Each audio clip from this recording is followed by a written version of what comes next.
Thank you, and welcome to the Rochester Board of Education Speaker Forum. Today is Thursday, October 30th, and we have adjusted our Speakers Forum to begin at 5 o'clock this evening. Typically, our board meetings are the fourth Thursday of each month. Last week, should I say, many folks were out or attending a conference, the Council for Great City Schools, and so we rescheduled the board meeting to this Thursday. So we appreciate your patience and your advocacy for signing up. And so we were able to make some accommodations to ensure that you all have the allotted time that you are deemed proper. Before we start with the speakers forum, I do want to do some housekeeping. For those, there's many of you who may have spoken to the board before or acknowledged this process. I do want to recognize that in this process, the board does not typically engage. We are here to listen and hear from you. So we will not be responding, but that is not us not caring. It is just a matter of not responding so that we can hear your voice. I also want to just kind of set the stage and recognize the efforts. And I want to thank, first and foremost, our union leaders. We have RTA, Bente, RAP, as well as ASAR, many of who are here this evening. You're continuing to lean in to identify ways to support RCSD employees, and we appreciate your efforts and stand with you. This is a frustrating time. There's conflicting information, misinformation, and this is creating a lot of frustration, confusion, anger, and hurt. But at the end of the day, employees simply want to be paid. When you work, the minimum expectation is to receive accurate and timely pay. We know the complexities of the Oracle system, which expand far beyond payroll. This is not simply a payroll system, but it has indeed wreaked havoc on our district. We recognize that when one works to earn wages to feed their family, pay their rent, their mortgage, utility bills, transportation, childcare, and more, when that is compromised, there are no statements, there are no apologies, there are no excuses or new information that will satisfy the issue. It is only resolution of the issue that will equate to satisfaction. We also understand that applying Band-Aid fixes will not adequately address the complex issue that holds so many layers within one system. Earlier this month, I've had the opportunity to join Superintendent Rosser and the administrative team as they've met with some of our RAP and Bente members to learn more about their personal experiences and what our employees in the payroll department have struggled through. Yet each of you continue to show up each and every day in spite of these challenges. We know that there are ongoing investigations and navigations of the issues. There are ongoing trainings, off-cycle paper checks being cut, and continuous meetings with union leaders, members, and employees. The hard work and efforts of our district leadership has allowed them to manage an inherited issue and contain that issue from becoming larger than what it could be. Yet, no one wants to continue holding their breath. Several weeks ago during a board meeting, Dr. Rosser stated that we would need to consider if Oracle is a system that will work for the RCSD, or if we would need to consider an alternative. The reality within the Rochester community is that we are approaching the holiday season. People are standing in lines in hopes of qualifying for services. Our food pantries are emptying quicker than you can fill them. And just the other day, over 30,000 people completed an application sponsored by a private donor just to apply for food, a $150 gift card. So my question is, when do we decide to pull the plug, if that is a decision that needs to be made? And I was elated to know that Dr. Rosser not only had considered that already several weeks ago, but at this point in time, his team has actively been able to identify some alternative systems. Later this evening, Dr. Rosser and his administrative team will be able to provide us some updates on what the findings are. So I want you to know that we are not remiss of what needs to happen here. At this time, I'm going to get off my soapbox so that I can listen to you so that we, the Board of Education, can listen to you. And I'm going to start with my first speaker of the evening, and that would be Ms. Maria Gonzalez. Ms. Gonzalez? Hello. I'd like to start to thank you, Ms. Simmons, okay, for helping the autism child to transfer to another school. And the parents want to thank you for that. They're already in the new school, and both parents, as a firefighter, they say thank you, okay? Also, I'm here to talk about the budget. Well, there's some more, like you say, about the problem that's going on around, especially about other kids that are being bullied too. So I'm talking about how we're going to change everything so this, what's going on now, doesn't happen. Okay? Teachers are out of pay. The problem is going on. A lot of childs are going to be homeless, okay? Because they're not going to have money or food in their home, okay? A lot of child. Even Section 8 is working on it to see if they can pay for this year, the end of this year, okay? So you're going to have a lot of calling from Section 8 because, like a city school district, the child that comes to the school here are going to be homeless, okay? So we need to work out to see where we can help those parents and those child. Thank you. Thank you, Ms. Gonzalez.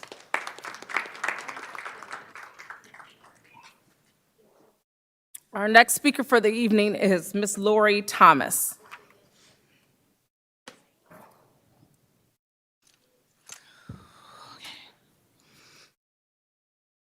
Good evening. So, here I am. For years, Neighbors Unite 5 at 5 has been calling for a forensic audit of the Rochester City School District, and the public hasn't stepped up. This is what happened, and there are many more issues that will come about. I'm running for mayor of Rochester on the write-in ticket. I'm not on the ballot. You can write in my name. This has to stop. There is corruption through all levels of our government. But this one is most important because they're harming our children. They profess to want to only provide 50% of our children as a goal to their educational achievement. That's unconscionable. I offered the system of Montessori education, which is virtually free. And I wasn't even asked about it, just dismissed. This month's meeting has been changed 3 times. Why? And then we're told we're going to change it whenever we want to. You'll just have to go on board docs to find out when the meeting is. Really? Well, we informed our RCSD staff. Really? I hate to say I told you so, Mr. Rosser, but I told you so. The problems are deep. And you're here to make these public appearances with our children, reading wonderful books. That's not the problem. Our children are bored. They're smarter than you allow them to be, and so they act out because they're not being respected for the intelligence that they have. And you bring them in as early as preschool to deny them an excellent education.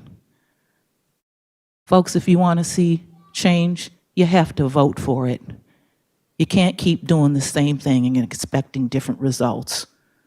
That's insanity. I can do the job. I will do the job. And the unions, they know it. Thank you. Thank you, Ms. Thomas. Our next speaker for this evening is Ann Netter.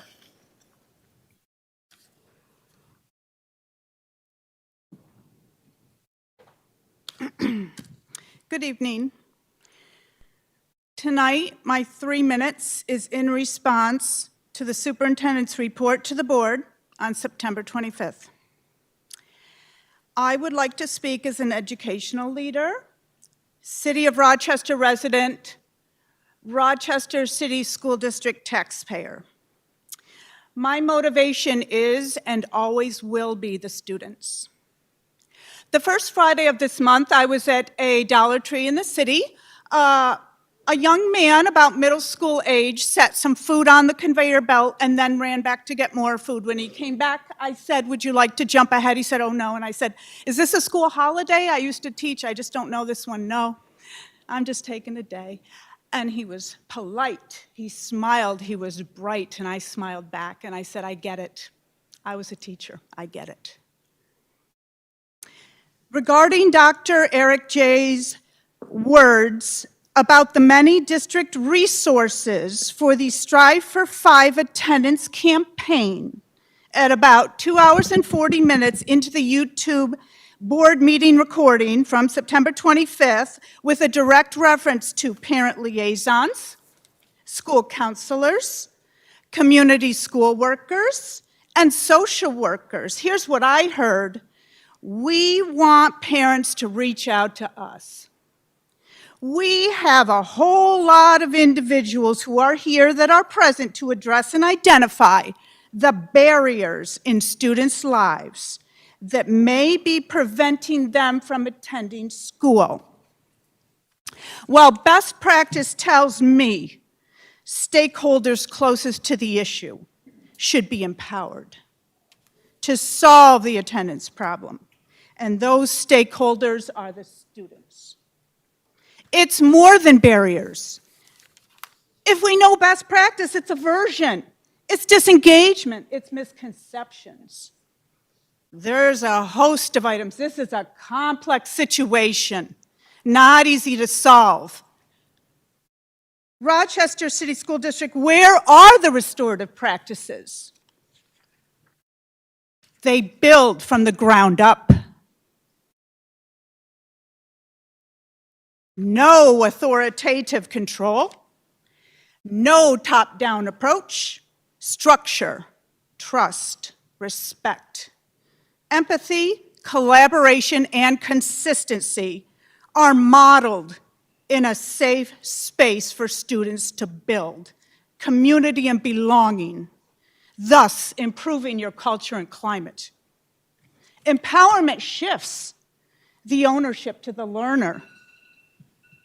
Students brainstorm solutions Ms. and Nutter. improvements. If you have additional comments, you can provide them to our clerk for the evening, and then we can read those comments. So feel free to submit them, and we appreciate your time. Thank you. And that young man that I referenced, I want to see him sitting behind the desk for restorative practices and being at the table to help you Ms. solve Nutter. your attendance problems. Thank you. Before we continue with the, this evening, Anissa, do we need to motion you in for the business meeting? Is that when we would do On the that? business Okay, meeting, yes. I just thought about that. Thank you. So I'm going to go ahead and call our next speaker for this evening, and that would be Dr. Adam Urbanski.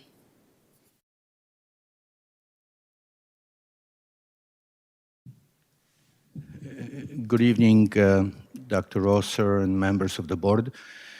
I prepared some remarks for this evening, but I'll forego speaking. I'll hand that in to you in writing after the meeting.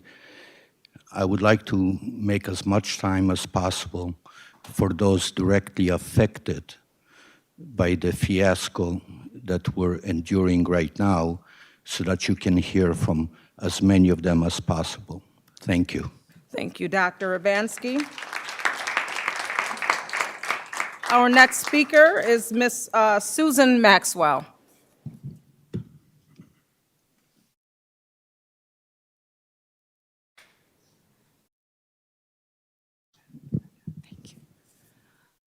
Good evening. My name is Susan Maxwell, and I work in the payroll department. I am speaking to you this evening out of a sense of ethical and moral responsibility. The Oracle system is not the correct fit for the RCSD. It doesn't work. It's not just a payroll failure, it is a failure across the district. But because payroll is the most noticeable, that is what is getting the most attention. But Oracle is a district-wide failure. After only 4 months using Oracle,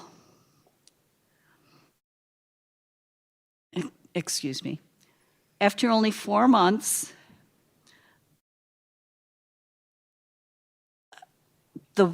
the usage of Oracle has created an apocalyptic debacle. The employees have been damaged, both financially and health-wise. The reputation of the payroll department has been damaged, and the credibility of the RCSD has been damaged. A difficult and critical decision needs to be made sooner rather than later about the continued use of the payroll platform and overall Oracle system, because the current state is not sustainable. The district stands to suffer long-term financial consequences the longer Oracle is in use. And as a city resident and proud alumna of West High School, that's how old I am, it's now Wilson Magnet, I'm angered that these precious dollars will not be spent on the classroom to help our kids achieve the goals that they are capable of and richly deserve. Thank you.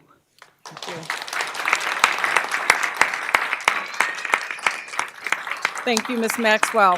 Our next speaker is Layla McFadden.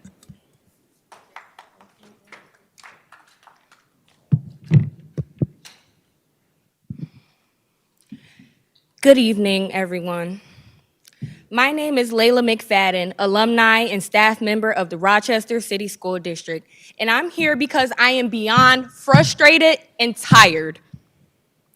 Since July, my paycheck has been wrong. Every pay period, I have to create a paper trail, send emails, submit tickets, and follow up just to get money I already earned. We shouldn't have to harass payroll and document every mistake, still not even to be guaranteed when or what will be paid. This started when the district switched from PeopleSoft to Oracle, a system that has become a complete disaster. The rollout cost taxpayers nearly $46 million, some estimates closer to $51 million, yet hundreds of us are unpaid, underpaid, or missing checks. Despite that entire investment, let's talk facts. Around 100 employees were affected, including over 100 salaried teachers and 700 hourly staff. In one payroll, 28 employees didn't get paid at all. Retirement and benefit contributions were taken out but never transmitted, and tickets submitted in July and August are still unresolved today. This is not a glitch. That's gross financial mismanagement. And Superintendent Rosser, I have to say this directly. While you're taking pictures with students, smiling for cameras, and talking about transparency, your employees are struggling to pay rent, buy food, and survive. You look good for the news, but what are you actually doing for the people keeping this district running every single day? We are exhausted. We show up for our students even when our pay is wrong, even when our accounts are overdrawn, even when the district keeps failing us, and this is not okay. The district has a $1.1 billion budget. There is no excuse a district of this size can't write a correct paycheck. If Oracle isn't working, cut the checks manually. So tonight, I am demanding a public detailed timeline showing exactly when every employee will receive full back pay, 2 weekly progress updates, publicly posted, 3 hardship reimbursements for staff who paid overdraft fees, late rent and credit penalties, and 4, most importantly, accountability. Someone needs to answer for how $46 million upgrade turned into a payroll nightmare. We've done our jobs and we've kept showing up. Now it's time for the district to do theirs and pay us what we are owed. Thank you.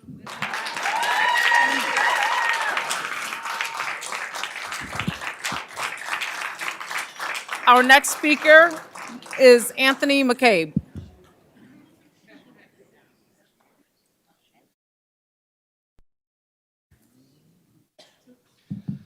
That's gonna be hard to follow, but I'm gonna do my best.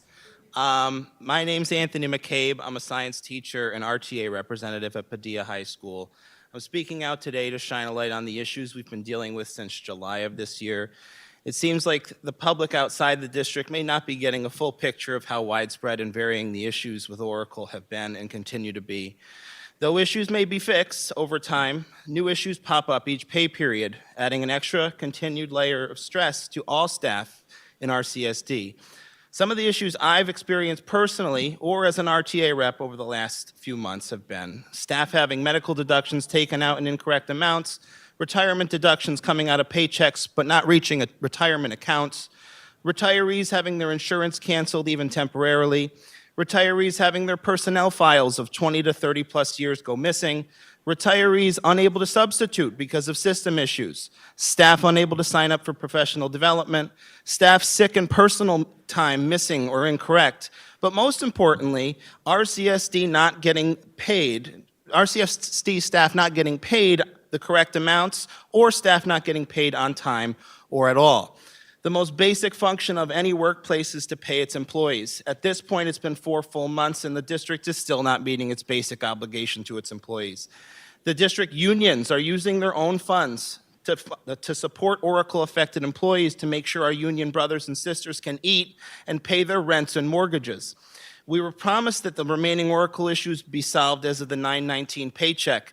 It's October 30th, and as of yesterday, new medical and dental deduction issues have presented themselves onto hundreds of previously unaffected employees. This is a payroll and HR issue. We're not the first institution to transition to a new vendor for these basic employee services, so why are we still dealing with this stuff so widespread 4 months into the transition? Oracle is a $1 trillion technology company led by one of the richest men in the world. Everybody knows Oracle, the same company that's buying TikTok, the same CEO whose son just bought Paramount and CBS. You might be familiar with Stephen Colbert's story, I imagine. It's the same group of people, okay? The idea that they don't have the resources to have had this fixed months ago is absurd. If they're too focused on their big money clients and can't be willing to let fragile public institutions like RCSD and the Syracuse Central School District to flounder and fail, then we need to cut bait and move on. But perhaps to go further and start preparing a class action lawsuit. We cannot continue as an institution to continue to allow this biweekly disaster to go unchecked after today. I think it's also important to mention that November's open enrollment. Considering many employees have already had issues with their health insurance coverage, the idea that the district is prepared to let Oracle carry through open enrollment sounds like a wild gamble. I just am really hopeful that the board will come to its senses and prepare some sort of a report about why this happened and why it hasn't been fixed. Thank you, Mr. McCabe. I do have a Maria Gonzalez listed. Thank you.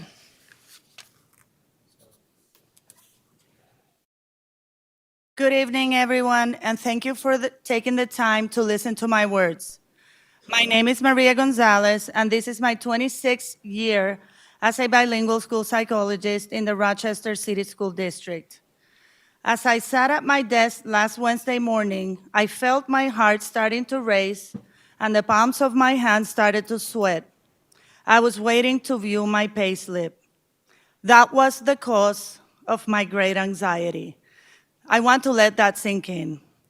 I am having anxiety because for the first time in 26 years, I don't know if I will get paid correctly by my employer. It is also extremely disheartening to watch my colleagues, my friends, experience errors so big that they don't have enough money to pay all their bills. I want you all to know that your entire school staff is having a very hard time concentrating in curriculums, regents exams, and state requirements because many don't know if they will have enough money to feed their children, pay their mortgage, pay their bills.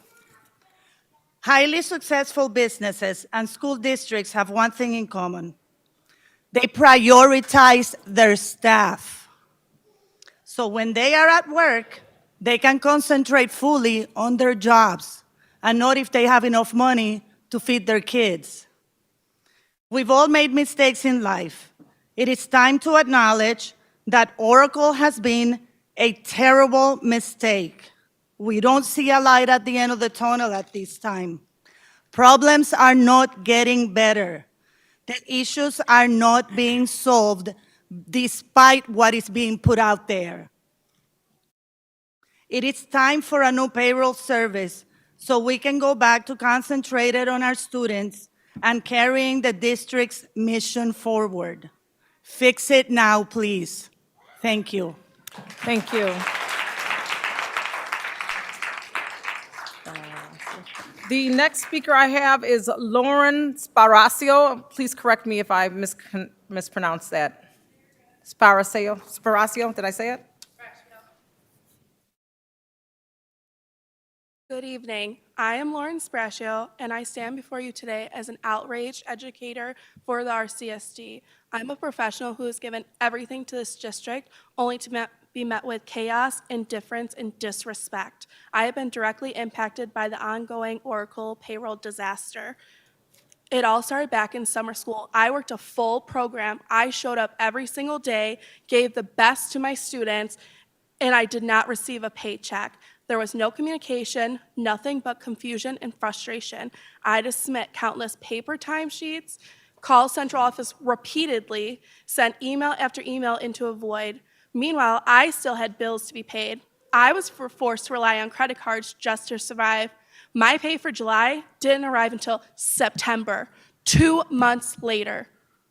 And it didn't stop there. To this day, today, I'm still fighting to be paid for attending after-school meetings for summer school, hours that were approved and promised compensation.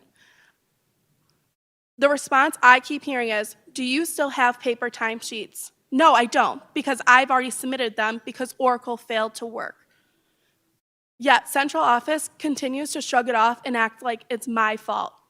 My most recent paycheck today was short again. And what is the solution I'm given? I'm told, submit a help desk ticket. The same help desk system that is buried under months of unresolved cases. I still have tickets from summer waiting a response. I'm supposed to be focusing on my students, on teaching, and shaping the next generation. Instead, I'm losing sleep wondering if I'll even get paid for the work I've done. I'm 25 years old, working a second job just to make ends meet because I'm not getting paid for my teaching job, a salaried job. I'm using credit cards to survive right now, not because I mismanaged my money, but because RCSD mismanaged their payroll. There is a saying, you play stupid games, you win stupid prizes. Well, congratulations to this board and to the higher-ups at central office. Your prize is a district full of angry, demoralized, burnt-out educators and staff. Your prize is mass resignations, plummeting morale, and a growing reputation that drives away the next generation of teachers. I talk to future educators, college students earning their teaching degrees, and you know what they tell me? We've seen the news, we've heard about the pay issues. We can't afford to work for RCSD, and honestly, who can blame them? In today's economy, no one can work without being paid. I stand here today, not just for myself, but for every teacher, staff member, paraprofessional, TA, and anyone in the school who's been cheated out of their hard-earned pay. We are not asking for charity. We are demanding respect, accountability, and basic competence. Because until that happens, this district will keep losing the very people who make it run, us. I am asking for a change, and I'm asking for an answer. Thank you. Thank you. Kelly Thomas Seeger. Kelly Thomas Seeger. And it's Seeber, S-E-E-B-E-R. You can go ahead and correct at the mic. Thank you. I am Kelly Thomas Sieber. Thank you. Seeber. I am an employee of Rochester City School District. I have never experienced issues with implementation of new payroll system that other companies have already told you all they having issues. Every pay period, I'm hoping and praying that my pay is right. I spend more time calculating what I should be getting than doing the work that I am supposed to be doing with my students. I have submitted so many tickets that never answered or resolved. New problem today? New problem today. No pay to my retirement loan. I took this loan out to do some upgrades for myself and my family, and now the payments are not received. I have not received the differential from the first week of summer school or even the first 2 days of the school year. This is very frustrating, and the government shutdown, that's just adding more stress to our day. Whether I am able to buy food, get my meds, this is enough. It needs to stop. It needs to be resolved. We need to go to a new payroll company, however you have to do it. I need my money, and this enough is enough. I'm tired. Thank you. Thank you. Eric Souble? Yep, my name is Eric Souble. I'm an ENL teacher at Monroe, and I still haven't been paid for summer school, and I currently have 2 open help desk tickets for double deductions. This was the last thing that I wanted to do tonight after work, was come down here and talk about this money again. Since August, I've been to central office over a dozen times. That's to say nothing of the times I was turned away, the countless emails, the time spent poring over the finest details of my pay slips. And it's been a particularly hard start to the school year at Monroe. Many of us are already burnt out, so I'm sure it's been a hard start across the district. The other day we had a visit from the state. It was the 11th visit to Monroe this year. And you have teachers under pressure and scrutiny that aren't even sure if they're going to be paid on Friday, right? And at best, your deductions will be duplicated. And you'll have to fill out another help desk ticket. But throughout the whole experience, I've wondered who's putting pressure on the district to pay us?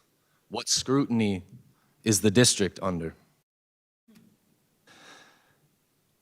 This is my first year as a certified teacher. I just finished the Rock Urban Teaching Fellowship, and I was so excited to make my position in RCSD permanent. I love my job. I'm so proud to be an RCSD teacher, and I love my job because I love our students. I wasn't sure what the appropriate messaging for tonight would be because we all know what the problem is. It's been 4 months.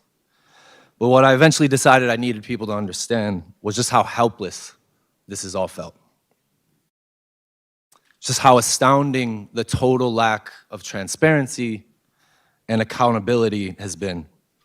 The obvious games and diversions that just frankly have been insulting. No one has been able to tell me anything remotely coherent about the money that I'm still owed. And at one point, it just became evident that nobody had any idea what was going on, and that was terrifying.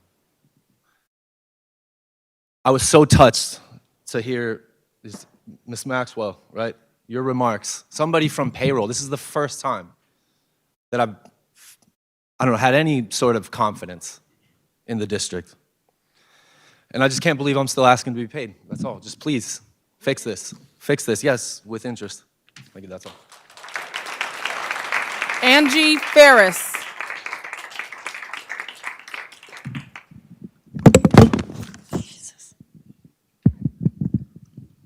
I'm just going to hold this. My name is Angie Ferris. I am a 5th grade teacher in the Boys Academy at School 9. I was the 23-24 RSD Elementary Educator of the Year. I've been in this district for over 30 years, so I'm invested in this place. But I've never seen teacher morale, including mine, so low as I've seen it lately. And I'm seeing teachers leaving at a rate that I've never seen before. They're retiring early, they're just resigning, and I don't blame them. And honestly, if I wasn't so close to retirement, I would be out of here. I'd go someplace else. Because this it's just the morale is terrible and I don't feel valued. This is making it worse. So I'm here tonight not only for myself, but for every other RCSD employee who has been forced to figure out how to live without proper pay due to the continual issues with Oracle.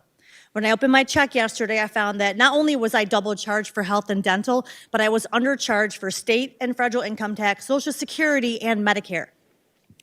Eventually, I'm gonna have to pay that back, right? This is the only issue I've experienced, so I feel pretty lucky about that, but others haven't been so lucky, and you've heard some of it. Just this pay period alone, if anyone bothered to do the math, which a friend of mine did, with about 3,000 members in RTA, the error with the double insurance charges resulted in over $500,000, a $500,000 mistake in just one pay period. Imagine how much this is over the past 5 pay periods. Like, where is all this money going? It's a lot of money to just keep disappearing, okay? And not to mention the money that we spent on this system.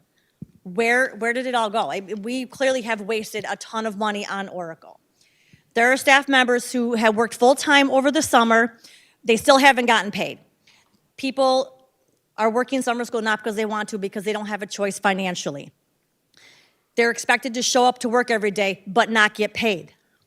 Staff members are getting different pay every single week. Staff members' health insurance is being doubly deducted. People who are doing extra work like mentoring and such aren't getting a paycheck because the same deductions are being taken out of there when they shouldn't have to. We're getting charged for sick days. We're being overcharged and undercharged in our FSAs. Staff members have been forced to get second jobs because they can't pay their bills. They have to hire accountants to help them figure all this out. They can't pick and choose what they want to spend. They have to pick and choose what they're going to spend their paychecks on so that they can get all of their bills paid. Okay, this has created financial hardships for us. We already work outside of our contractual hours. We get treated not so great by the public. We're looked down on a lot. The mistakes that are happening in central office with Oracle, imagine if we made mistakes to that degree in our classroom. Think about that. Okay. We spend thousands of dollars of our own money on our students. Okay. I want to end with this. I keep hearing that we're coming to work even though we're not getting paid. That is not fair. It's insulting, and it dehumanizes us. The kids aside, we come to work because we have to. We're not allowed to strike. We can only do this. We can speak up on social media, which a lot of times we get in trouble for doing that. Thank you, Ms. Ferris. So to that end, I am asking each and every one of you sitting in front of me to make this your first priority. You are here because you were voted into these positions. And if you cannot see how this Oracle problem is directly affecting our students, you don't need to be sitting there. Thank you, Ms. Ferris. Our next speaker is Sarah Spano, or Spano. Sarah?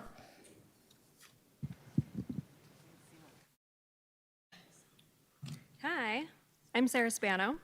I'm here tonight as a special education teacher. I'm what they call a second career teacher. I didn't go to college until I was 30. I never thought I would be lucky enough to work for RCSD. If you told me 10 years ago that I got to have a salaried position with affordable benefits and ongoing professional development right in my own community, I'm not sure if I would have believed you.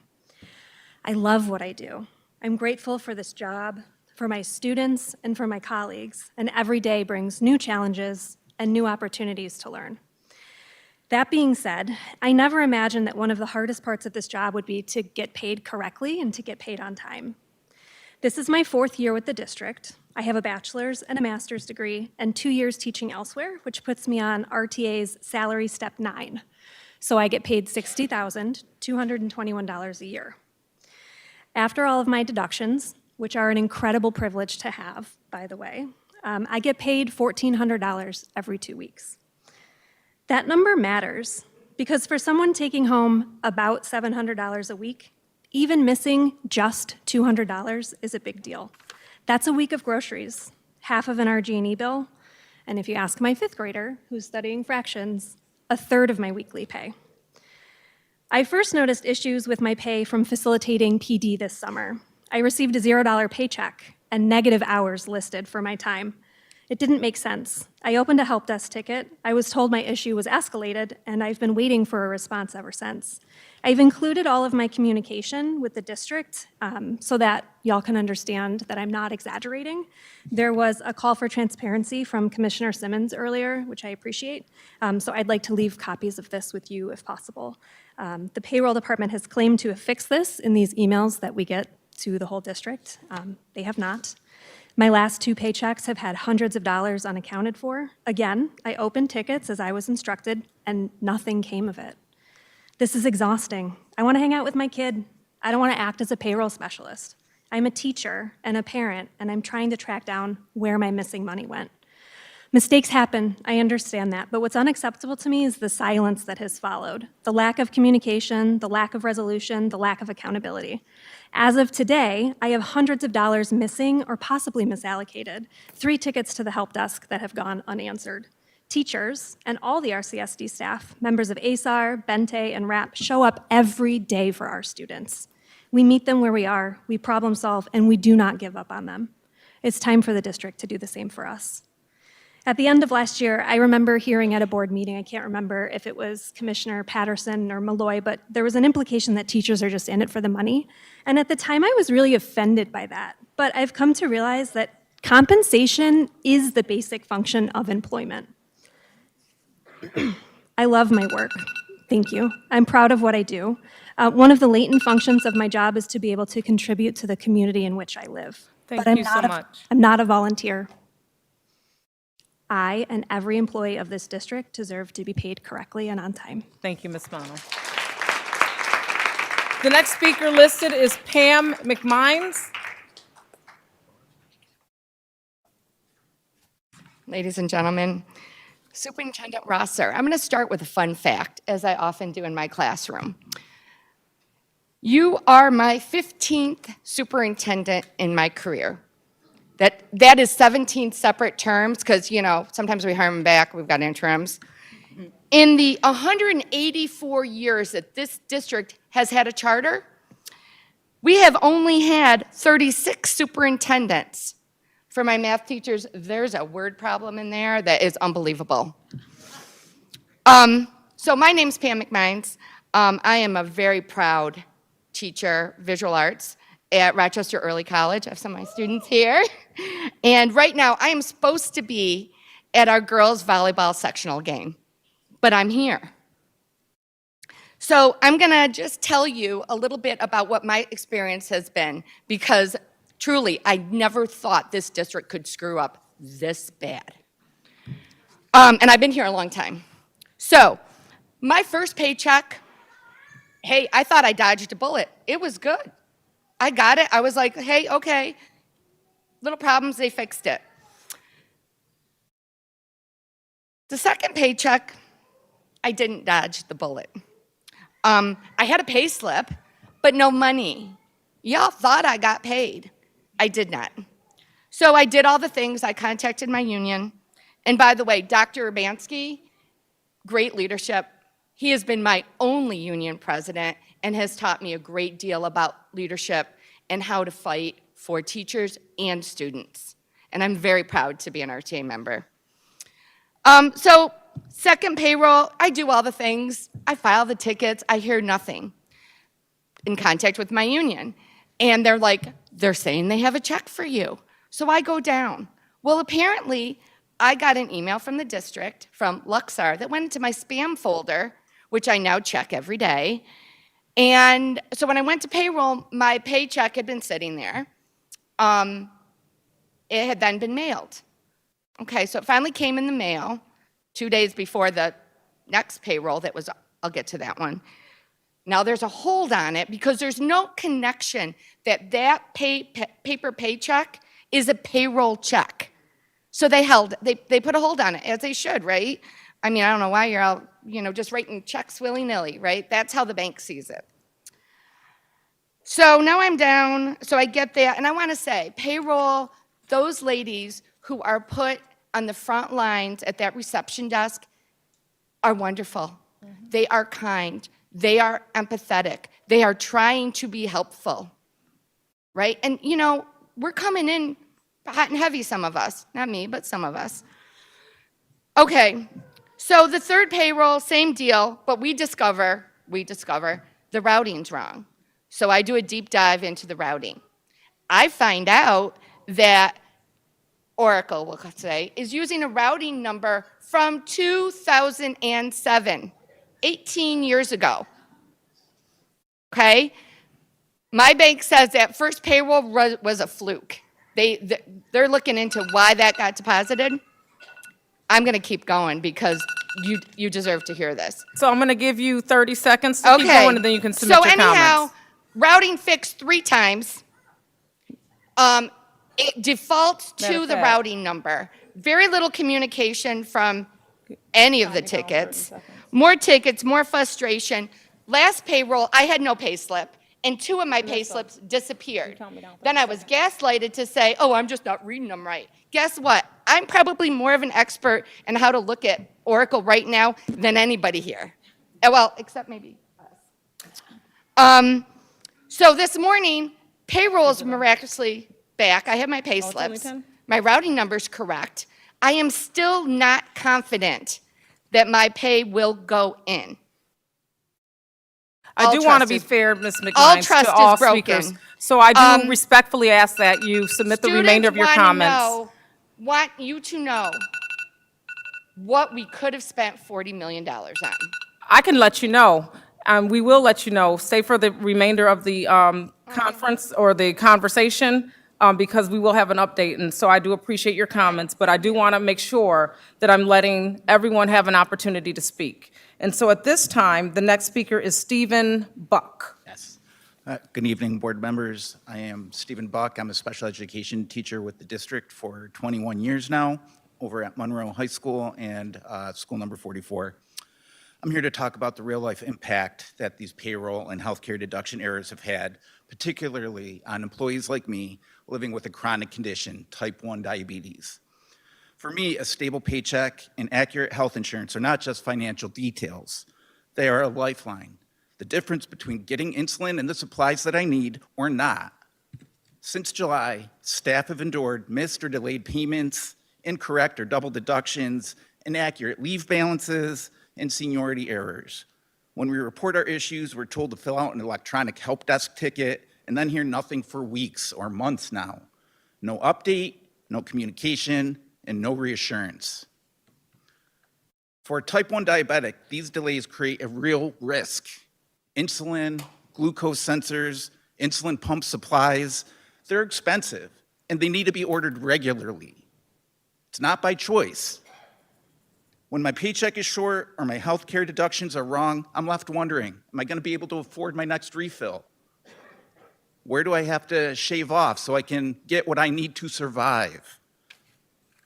It's exhausting serving students while worrying about whether I can manage my own health safely. The constant stress affects my blood sugar levels, it affects my energy and my peace of mind. Tonight, I'm asking the board to act quickly to issue all delayed payments, reimburse and correct the double healthcare deductions, fix the leave and seniority errors, improve communication. We feel unvalued and unheard. Please understand, for some of us, these aren't just clerical mistakes.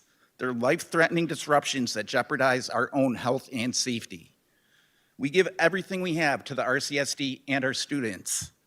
We ask for the accuracy and accountability in return. Thank you for your time and for taking this seriously. Thank you.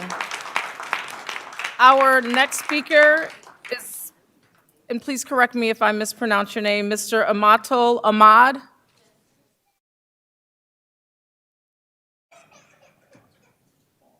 Miss Amatul Ahmad, excuse me. Amato Masaver Ahmad. Oh, sorry.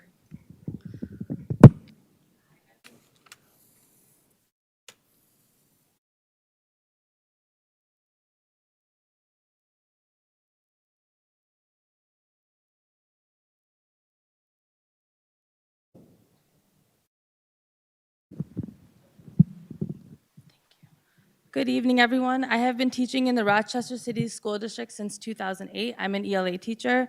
Because of the payroll issues, I have been struggling financially and emotionally. I never would have thought that I needed to look so closely at my pay stubs until recently when all the errors started happening. I have submitted multiple help desk tickets and called different people at central office and have gone and spoken to staff at the payroll department, all to no avail. I am missing more than $2,200 from my pay and am struggling to make ends meet at home. Think about daycare expenses and car payments, let alone rent and RG&E. I am a teacher. Think about other employees who may make a little less and count on their income to make it through each day. I'm asking that you immediately fix this problem because it is so egregiously unfair to us dedicated employees. How can we work for the betterment of our students when we aren't even getting paid properly? Where is this money going? Thank you. Edith Cray?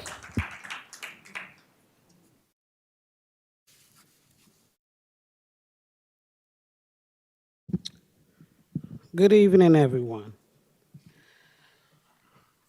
My name is Edith Cray. I am a bus attendant, and I have worked for the Rochester City School District for almost 30 years.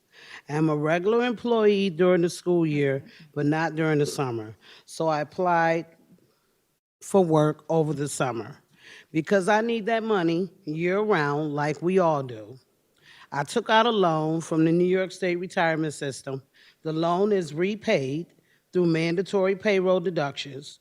Because I am a 10-month employee, they are not supposed to take out mandatory payments over the summer. This has never been done in the past. I worked the summer knowing this, and to take home extra money. I need this extra money to make ends meet, M-E-E-T. But since moving to Oracle, those payments were taken out of my paycheck, even though they were not supposed to be. That is money that I was counting on, and I never saw it. Because this pay system just doesn't work. I work hard, making sure our kids are safe on the bus as we take them to and from school. I should not have to worry about if my paycheck is right.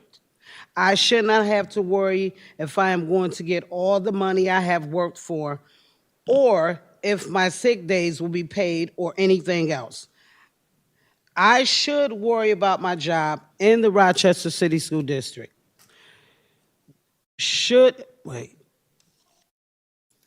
I should worry about my job in the Rochester City School District should just pay me what I am owed. Please, we need to get rid of this broken system. Last but not least, we would like to know, we all worked hard over the summer months. We have not had our one personal pay back or the 2 sick days. We want to know, when are you going to give us our personal and our sick days back? And I'm speaking for the transportation department, everyone in that department. Okay? And I'm also vice chair in the transportation department. We just want answers. If you could just please give us our money. People are struggling. We need our money. Thank you. And with interest. Laura Kuhn? Good evening. I'm Laura Kuhn, Secretary Treasurer of Bente, the union that represents the staff that support students. Our members fulfill vital roles. We feed students, we transport them, and we keep them safe. We care for the facilities, and we connect with families. We are essential. The most basic responsibility that the RCSD has to its workers is to pay us. And since July, it has not lived up to that obligation. Tonight, I'm here to stand for Bente members who can't be here, to tell you just some of what we have faced since this move to Oracle. We've heard about excessive health care deductions, incorrect pay rates, incorrect tax deductions, loan payments, and retire account contributions that are just MIA, missing pay going back to June, missing entire paychecks. And what is most upsetting to me is what appears to be a complete lack of urgency to make workers whole. Let's talk about that lack of urgency to fix this. I have asked leadership multiple times, what is the process we're supposed to follow when an error is discovered? And the only thing I am told is to fill out a ticket. There is no known process for addressing those tickets or for communicating with staff about the tickets and the resolutions. So when pay is owed, there is no process for how to get a check or who follows up to make sure that a member is notified that a check is actually ready. Our tickets are sent into a void and we never hear back. Such floundering was understandable in July and August, but it's been 4 months now, and things are not any better. It is a new problem every payday. And just think for a minute, coming to work every day, no assurance of the accuracy of your pay, and no one from the district gets back to you when you reach out. We can only come to the conclusion that leadership is simply incapable of living up to its responsibility to pay us. And we are coming to the board tonight again, asking for you to step in and find a solution. And while I appreciate that our current superintendent and CFO are not responsible for these circumstances, it boggles my mind that there is no clear remedy to any of this. And it boggles my mind that we still are pretending that Oracle is a viable system for us. Many Bente members could not come tonight because they are working overtime that they might not receive. Or they're working second jobs because their regular paycheck has become so unreliable. Or they're just so tired and demoralized from filling out ticket after ticket and never hearing anything that they just couldn't show up. And I'm here for them. Thank you, Ms. Kuhn. Angelo Palmerini.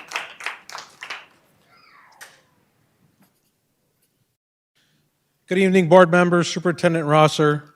My name is Angelo Palmerini. I'm the president of the non-teaching employees of the Rochester City School District, Bente Local 2419.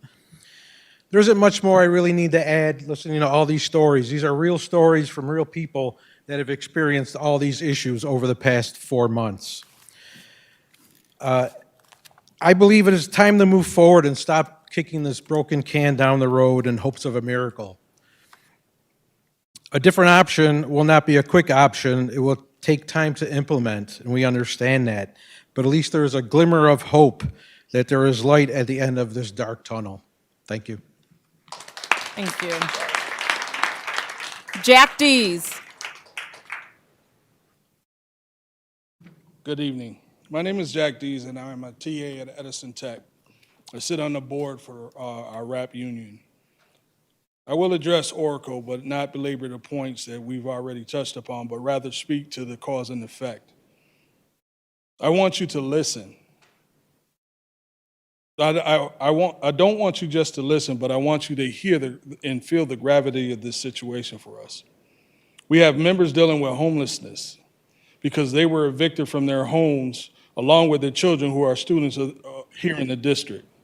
We have others who have had vehicles repossessed and now have to find ways to make it to the job that caused the problem in the first place.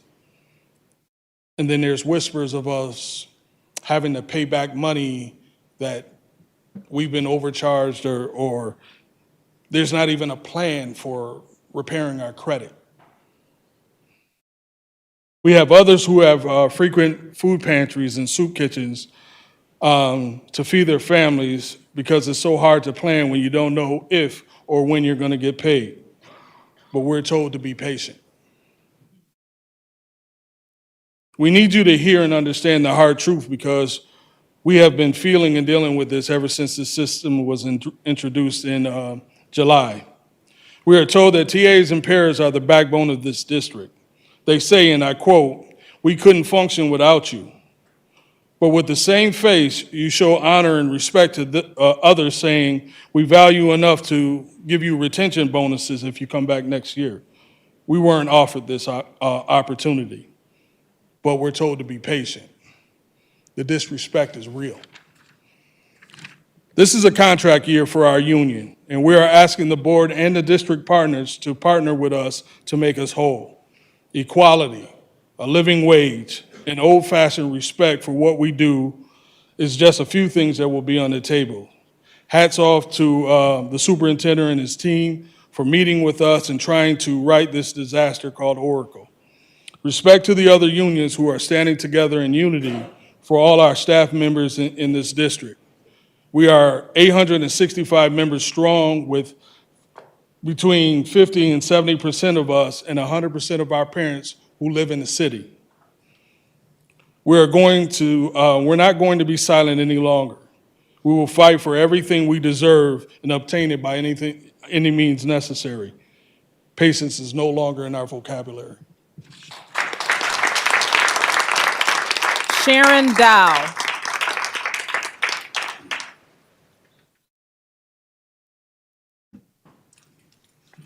Hi, my name is Sharon Dow. I've been in the district for over 20 years.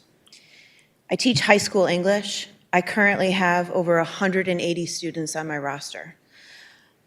This has dropped from 207 in September. I have 9 sections of students. I'm trying my very best, but I am exhausted. Because of Oracle, as well as some of the additional duties we've been given, I have spent hours doing work that does not directly relate to teaching and learning for my students. I have spent hours determining if my paycheck, retirement, and absences were accurate. They were not, which led to further work, including inputting tickets to RTA and RCSD, as well as additional emails and telephone calls with RTA and my financial institutions. I have spent hours worrying if I'm going to be able to accurately deal with my taxes in April. I don't even know how to mentally wrap my head around that issue at the moment. I spent hours yesterday trying to calculate my absences that were subtracted even though I have not been absent this year, my state and federal tax deductions, and my medical contributions, which were doubly deducted. In fact, the money I received last Friday seems to be what was taken out of my paycheck from this week. So now I've lost track of what I'm owed because I don't have a degree in accounting and finance. It also appears that the paycheck that was meant to correct errors was also taxed. So again, back to April. I've spent hours checking the summer PD courses, as I have done every week since July 8th, to see if the evaluations are available. I have yet to receive credit for 11 courses that I took this summer. I will continue to look once a week to see if I can do those evaluations so I can get those credits, but I don't even have a way of checking my transcript because I don't think Oracle has a transcript.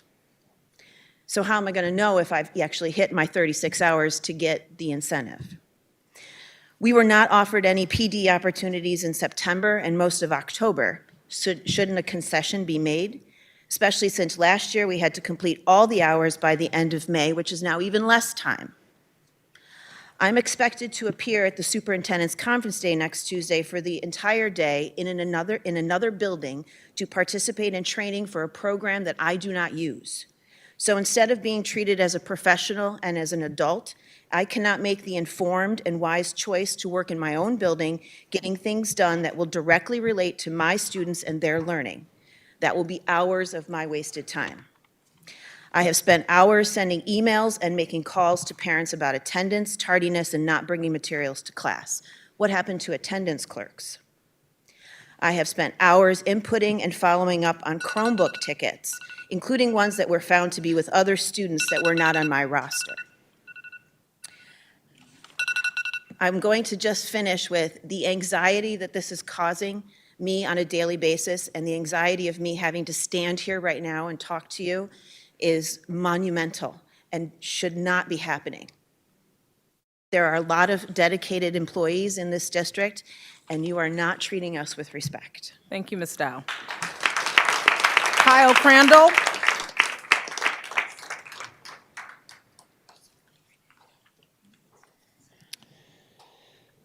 Good evening. Kyle Crandall, Registrar at East High School, and thank you for allowing us to speak tonight. If you can't see my shirt says, "The math ain't mathin'. Show your work." I thought it was pretty festive for our evening. As I take a look at our district and our brand, I keep seeing one RCSD. And we are trying so hard to buy into that brand, but right now, there's a huge disconnect. The messaging that's coming from central office does not match the reality of what our employees are facing. We're hearing that only a small number of employees are affected by this. Well, if that's true, how are there almost 11,000 tickets since July 1st? That's almost 2 tickets per employee. The math ain't mathin'. People used to enjoy getting a paycheck. Now it's providing such trauma for so many employees that we call weeks when we get paid horrible. As an RTA rep, horrible weeks are time consuming. On Wednesdays, I am just inundated with staff members, many of them crying in my office because once again, they are so negatively impacted. And at the beginning, I shared the message to our members that we have to be patient. In July, we were told to be patient, but people who I told to be patient in July still haven't gotten their checks resolved from what we told them would get resolved very soon. You heard about all the double deductions. I was amazed, absolutely amazed, and this was wonderful, that yesterday, all the employees, which is a ton that got double deductions, they got a surprise this morning that it was fixed, and we got a separate pay slip this morning. But what that showed me is this system actually can create a pay slip within 24 hours to our employees if it's needed. So I don't know why we have to keep doing all these out-of-cycle checks, because we can do it in 24 hours. We just did it last night, which was great. The 403B contributions that were being held, taken out of paychecks, and someone was holding that money for 5 weeks while the stock market went up, our members lost out on those gains. I then decided, wait a minute, my auto insurance gets taken out. It's a deduction. I better call my auto insurance agent and make sure that she's getting it. My auto insurance payments were not received since June until finally on October 24th, even though they've been taken out of, now this will be my 4th. And on October 24th, they only received 1 of my 4 payments. Technically, I'm delinquent in my auto insurance. However, Farmers Insurance has made a note in all RCSD employees' accounts saying that this is a system error and not to drop our insurance, thankfully. One of our employees, his wife went to Wegmans to get a prescription. I'm sorry, Camille, but you need to hear this. Went to go get a prescription at Wegmans for their 3-year-old daughter. Prescription denied. You'll have to call your insurance company. Called the insurance company. Excellus said that they were dropped.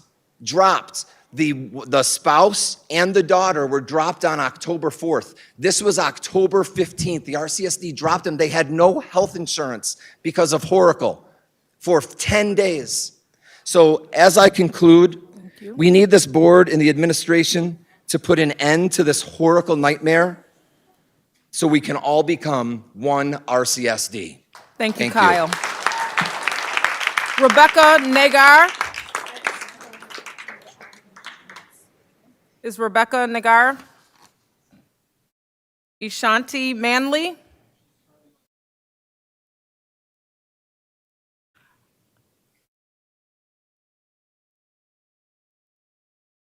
Is this Ms. Nagar or Ms. Manley?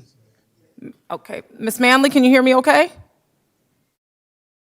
You may be muted. We cannot hear you just yet. Give us one moment. We're going to check and see if we can transmit the audio for you.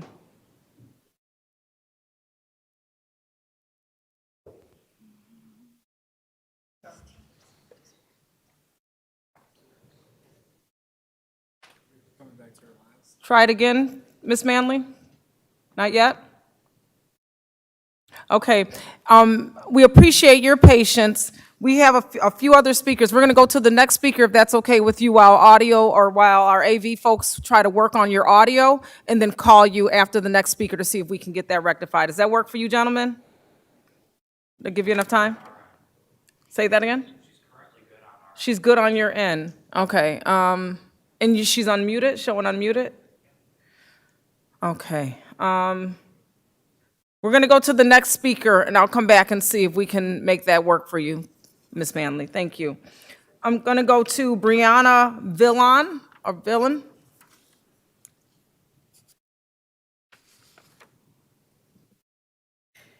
And do we have Richard Schmidt? Oh, wait a minute. I'm sorry, Mr. Schmidt. Give me one moment, sir. Is Ms. Villon on? Is this Ms. Villani. Villani? Villani. Okay, it's missing the I at the end of the end, but I Well, have you and I there's can no hear. I, It's just pronounced Villani? yeah. Okay, thank you for your patience. I didn't realize you were on Teams. The mic is yours, ma'am. You have 3 minutes. Okay. Good evening. My name is Brianna Villani, and I've been proud to serve the district for over 11 years as a teacher, specifically at Padilla Franklin campus for the last 6 years. I love my school. I love my students, but I'm here tonight because our staff are struggling under a crisis that has gone on far too long. Oracle. For months, employees have faced paycheck errors that are not small inconveniences, they're life altering. Personally, I have missing pay from 4 months ago that has yet to be resolved. My health insurance premiums have been double deducted on 3 separate occasions. Recently, a mysterious retro recalculation code took out $170 from a paycheck with no explanation, no timeline, no person for me to talk to get it resolved, and I'm still currently waiting. It's been escalated 3 times. I don't know what that means. And I'm not alone. Some of my colleagues are out, as we've heard, thousands of dollars, money that pays rent, groceries, and keeps the lights on. What makes this worse is the complete lack of communication and accountability. We can't call anyone. We can't walk into an office and talk to a human being. We have to submit help tickets that sit unanswered for weeks or months. Retirement contributions have been taken out of our paychecks, but not consistently deposited into our retirement accounts. Leave balances are wrong, and no one can explain how or when this will be fixed. Our professional development workshops are also on hold due to this system. We're not numbers in a system, we're human beings. We're the teachers, the bus drivers, the aides, the security teams, our food service workers and custodians. We make the people who make this district run every single day. We show up, we stay late, we give everything to these students in this community. But right now, many of us feel unseen, unheard, and deeply disrespected. We are being treated as if our paychecks don't matter and as if the basic expectation of being paid correctly and on time is too much to ask. This is not sustainable. People are losing trust, morale is collapsing, and good staff are talking about leaving, not because they want to, but because they can't afford to stay. We need answers, transparency, and immediate action. We need regular updates on what is being done to correct these issues. We need a clear process and real people to help resolve payroll errors quickly and accurately. We need to seriously consider the facts. This program is not working. At what point are you willing to admit that this is enough, that your staff deserves better? This is about the people that make our schools run, and we deserve better. Thank you. Thank you. I'm going to try Ms. Manley one more time, see if we can get her on the. I'm trying it from my cell phone. Can you hear me? We can hear you, Ms. You are here. We can hear you. Okay. You have 3 minutes, Thank you. ma'am. Thank you. Good evening. My name is Ashanti Manley, and I'm currently in my 27th year here at the RCSD. Thank you for letting me speak today. Honestly, I had to think long and hard about speaking this evening, as what I've experienced from the district since this past summer has truly been and continues to be traumatizing for me. I had to think if reliving this trauma was even worth it. I ultimately decided to speak because as I teach my very own children and my students that we have to stand up for it against injustices. And I'm speaking to you this evening, not just for myself, but for the many members of the RCSD that continue to have their worlds rocked by the current payroll situations. So I'm here today to tell my story. Before I share any misfortunes that I've experienced since July, I ask that you listen with an open heart and from a mindset to offer solutions so that this will never happen again to any of our RCSD members. I ask that you don't take my trauma and somehow find a reason to point the finger at me and issue blame. Please know that what I share is a direct result of not being paid for the entire summer program that I worked. Besides the obvious inconvenience of not being able to pay my bills and being charged interest and late payments, I was also forced to come out of my counseling because I couldn't afford the co-pays. I actually found out that there's automatic state trooper scanners. Didn't realize my insurance hadn't been paid and my insurance lapsed. The trooper had grace and didn't tow the car, but I was ticketed. I had to pay DMV fees. I had to take off time from work to go to court. Also, back in August, I went down to the district personally to fill out a form for an off-cycle check and turn in timesheets. Upon arrival, I was not allowed to go to payroll. I was forced to sit in the middle of the hustle and bustle of parents registering their students, staff members taking pictures for ID badges, and I sat for over an hour with no communication. I finally had to find a security guard to help me. After no follow through, I went back to payroll in September. After demanding to speak with someone, an individual came out and was not even able to locate those timesheets that I had personally handed in. There have been times I've been on hold for over an hour with no one ever coming to the phone. I actually spoke to a district official and was told that the lack of responses to my emails and phone calls were due to the fact that there was, quote, no way he could call back over 1,000 people. The silence just was deafening. There was also no response given when I inquired as to why the narrative in the news seemed to indicate that the number affected was much less than 1,000. I have shed so many tears. I literally am shaking every 2 weeks when I have to go into Oracle to see if I would receive the correct funds. On October 1st, I was. You have 10 just more want- seconds, Ms. Manley. Okay. I'm gonna, I just want to know it to be said that even if Oracle is the issue, which we all know that it is, I feel doomed if we don't, as a district, at least recognize that the way we have dealt with our employees is disheartening and unacceptable. And our mission can't be that all students feel seen, affirmed, and valued when teachers don't feel seen, affirmed, and valued. Thank you very much. Thank you, Ms. Manley. And we have Richard Schmidt. Richard Schmidt.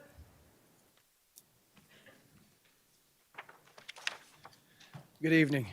I feel as if my presentation may be a little petty compared to some of the sad and personal stories that we've heard tonight. A lot of times you hear some of these stories hearsay, but when you see the people in front of you that have that have experienced this firsthand, I mean, it really hits deep. But as an RTA rep, I agreed to come tonight to speak on behalf of our department. So good evening, my name is Rich Schmidt. I'm a 14-year veteran and a career technical education teacher at Edison Tech. I'm here tonight to both inform you about and invite you to visit our vibrant and dynamic CTE programs at Edison. Our college and career pathways, including construction, manufacturing, machining, advertising, and so forth. Most of our CTE teachers come directly from the industries, bringing years of real-world experience to our classrooms. Teaching is a second career for many of us, and we're proud to share our expertise with our students. Our state-approved curricula, aligned with 6 teaching periods, are designed to prepare students to compete successfully for college opportunities, union apprenticeships, and careers right here in our community. For about a decade, the CTE pathway teachers have received a 1.2 salary multiplier to reflect the additional 6 class periods required for our programs. The extra time is critical for maintaining our college articulation agreements, direct entry union partnerships, and competitive seat times compared to the local BOCES programs. However, despite this contractual agreement, we consistently face delays in receiving our pay. In the past 10 years, we've only received our full correct pay in our first paycheck once. Most years, we wait until the second or third check for this issue to be corrected. This year, it's even worse. Tomorrow, we're expected to receive our 5th paycheck, and we haven't been compensated at all for any of the 6 periods that we've taught since day one. It's equivalent to over 2 weeks of unpaid work. Our principal has been very supportive and understands the issue doesn't stem from our building, but the fact remains we deserve to receive our correct salary and our first paycheck on time as contracted. We've continued to put our students first, doing everything required for us both morally and contractually, but after months of patience, we simply ask for what we've earned, to be paid correctly and on time. We also asked for a more streamline or timeline for recipients to receive their pay moving forward through payroll. You want to call me back? No, Ms. Manley, or I can got a you chance to mute Ms. speak. Manley Thank or you. whomever that might be? Mr. Schmidt, thank you very much. Sorry about that. That concludes our speakers for this evening. We do have remarks submitted by Corey Lynn Reimer, and those are available on board docs and have been submitted for commissioners to read. We thank you all for your comments, for your the information, the stories, and using your voice to share what has been happening. Thank you very much for coming out this evening. President Simmons, do we need a motion to adjourn? Motion to adjourn the speakers forum this evening? Motion. Moved by Vice President Malloy, seconded by Commissioner Santiago. All in favor? Aye. Any opposed? Meeting is adjourned.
Thank you. Today is Thursday, October 30th, and this is the Board of Education's business meeting for the Rochester City School District.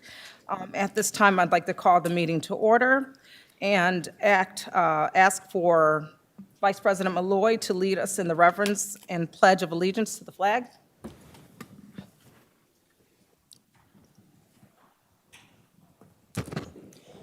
I pledge allegiance to the flag of the United States of America and to the republic for which it stands, one nation, under God, indivisible, with liberty and justice for all.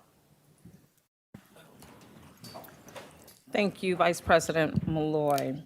At this time, I'd like to entertain a motion to appoint Anissa Henry Wheeler as our clerk for the evening for this board's business meeting. So moved. Moved by Vice President Malloy, seconded by Commissioner Santiago.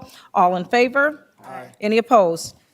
At this time, Ms. Henry Wheeler, you are the acting clerk for this board meeting. I would also like to turn the mic over to you to begin the roll call for commissioners. Great. Good evening, commissioners and community. I would like to call roll call. Please indicate present when your name is called. President Simmons. Here. Commissioner Elliott. Vice President Malloy. Here. Commissioner Griffin. Here. Commissioner LeBron Harris. Present. Commissioner Patterson. Present. Commissioner Santiago. Here. Thank you. Okay. Will you be sharing the Board of Education events? Yes, I will. Following are the Board of Education upcoming events for the month of November. On Tuesday, November 4th at 6 p.m., we have a board work session. On Tuesday, November 18th, at 5:30, another speaker forum.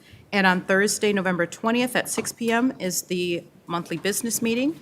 All board meetings are held at 131 West Broad Street in this conference room. You can view the Board of Education calendar at www.rcsdk12.org/BOE calendar. In order to address the board as a speaker or to submit comments, an individual may register to speak by contacting the Board of Education's office by noon on the day of the meeting or by calling 585-262-8525 or emailing boardofelucation@rcsdk12.org. Unregistered speakers may not address the board, and individuals may not speak on behalf of another registered speaker.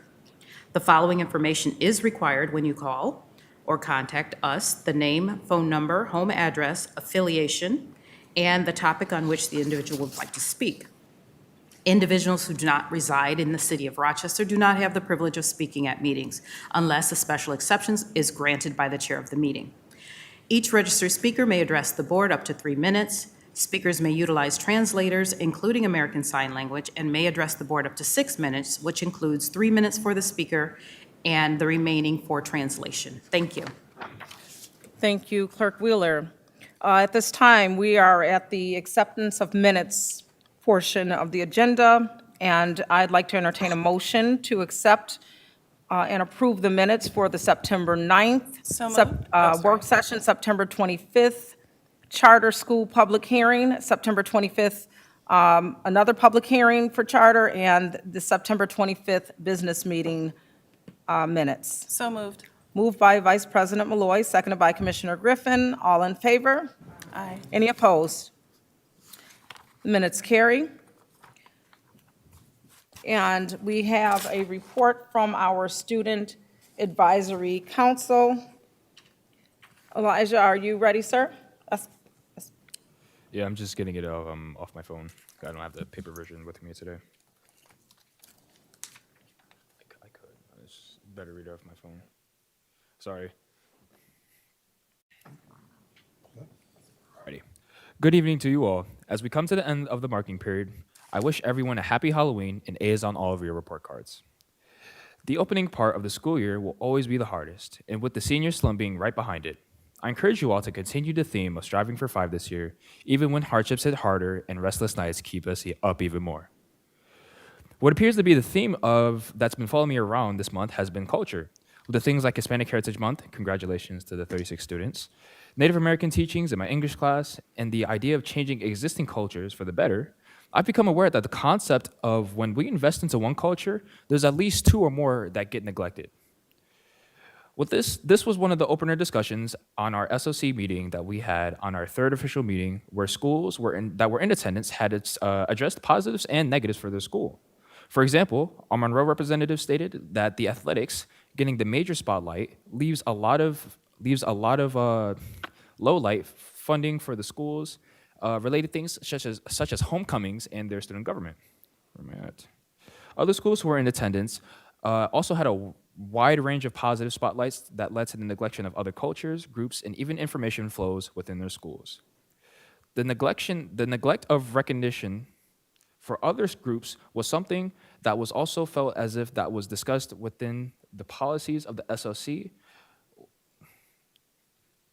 Sorry, guys. Within the policies, the SOC had asked a review at our most recent meeting, which was October 15th. The academic recognition of other racial cultures was one of the many solutions that were suggested by us. Other suggestions that were proposed included being more open to the public about investigation details in relation to the types of actions a person may face that led them to taking extreme actions to themselves or others. Policies that were not related to cultures and groups were all collectively agreed on that they have been sustained by the district properly. We are also excited to share that members who are available will be in attendance to Saturday's event. Panning away from the SOC, the last thing I want to voice is related to the athletics. There are some schools that are fortunate enough to have up-to-date equipment in fields. Other schools are not. Take Edison, for example. Being an athlete player for 4 years, I can say with confidence that the equipment for some of our sports is very outdated. I'm pretty sure my father played on the 5-man sled that we had, which was about 20 years ago. The athletic directors, as far as I can recall, do not have too much for an actual budget for the year because they have to spread the money across all teams and not just one. I would like to suggest doubling the budget for at least 2 schools and rotate the double budget every year or 2 years. I believe that it doesn't put too much stress on the spreadsheet budget for the RCSD system, while also allowing schools who need it the most to have the ability to put money towards necessary equipment. That's all I have for you guys this month. Times are going to get hard, and you will eventually begin to doubt yourself during these certain situations. Don't give up into the negative. Don't give into the negatives. Stand proud. You are strong.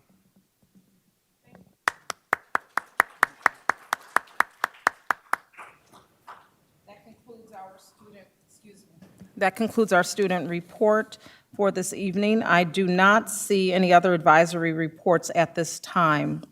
I do want to recognize that we do need to go into executive session. And this is for a medley of things. I've received a inquiry from the community at one point, like, why do you guys do executive session? And I think it would be prudent of me to make sure that I read this entire statement. The board convene or may convene into executive session to discuss matters leading to the appointment, promotion, discipline, suspension, dismissal, or removal of particular persons or organizations pending or current litigation with the general counsel. And so with that time, I'd like to entertain a motion to enter into executive session. So moved. Moved by Commissioner Griffin, seconded by Vice President Malloy. All in favor? Aye. Any opposed? At this time, the board will convene into executive session for a moment, and we will return. Thank you.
Thank you for your patience. Again, this evening, it is October 30th, and this is the board business meeting. We have exited executive session, and we are moving forward into our board reports at this time.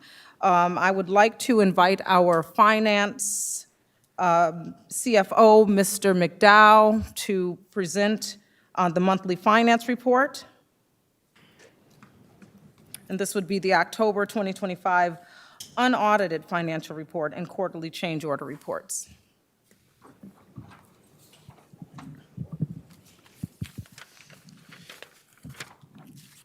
Okay, so similar to last month, we're going to give our monthly report on how we're doing financially. If you have the report in front of you, we start with cash flows, and then we talk about our revenue summaries, and we go into all of our other projections therefore. So Section A talks about your cash flows. At this time, last year we had about $336 million in the bank, and we're closer to about $378 million, about a $41 million increase. A lot of that is due to some of our performance from last year, and then just more, not as much spending for in the last month. We look at our revenue summaries, and that goes from page 1, and then it slides into page 2 if you have the report in front of you. And it shows that some of our revenues have increased by about $1.8 million, and most of that is rollover from grants that we didn't spend last year that allow us to carry forward for the next year that we can use this year.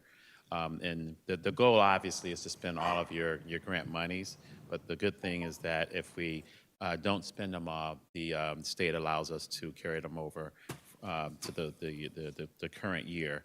And if you look at the overall spreadsheet or the overall projected revenues, you'll notice that our special aid monies have increased by about $3.7 million or so compared to our initial estimate when we approved the budget last year. I'm going to skip to our actual cash balance, general ledger, that will show our actual bank accounts. That will be the next slide. Keep going, keep going, keep going. There you go, right there. And this is, again, a repeat of what we had last month, but it shows the change in the account balances. The one thing to bring to your attention is the overall general checking account shows $110 million.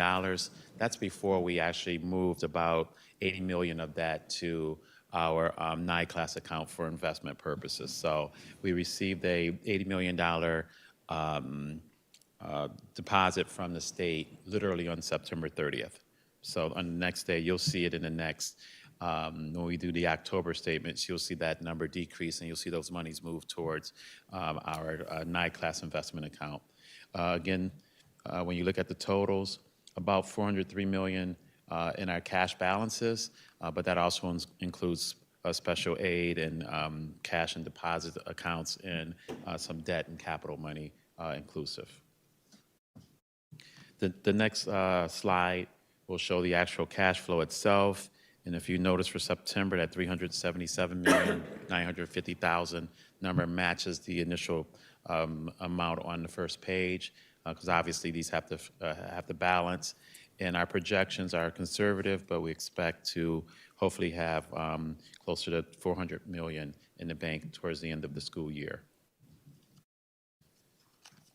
Your next couple slides are just illustrations of what cash flow looks like.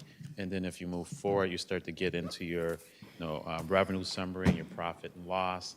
And again, this spreadsheet shows the $78 million. If you slide down a little further, keep going, right there shows the monies that we receive from the state at the end of the month.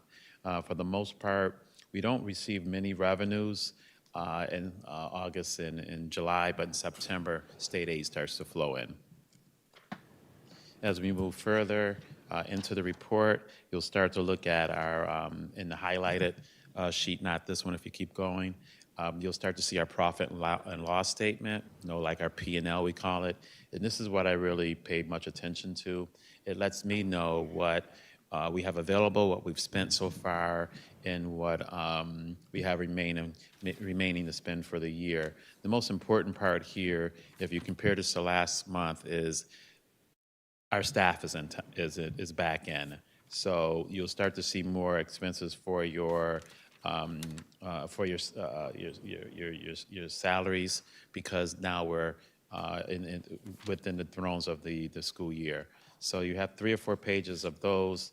Most important thing for us is we really haven't spent a ton of money at this time, but you will see that progressively increase as we get into the later months.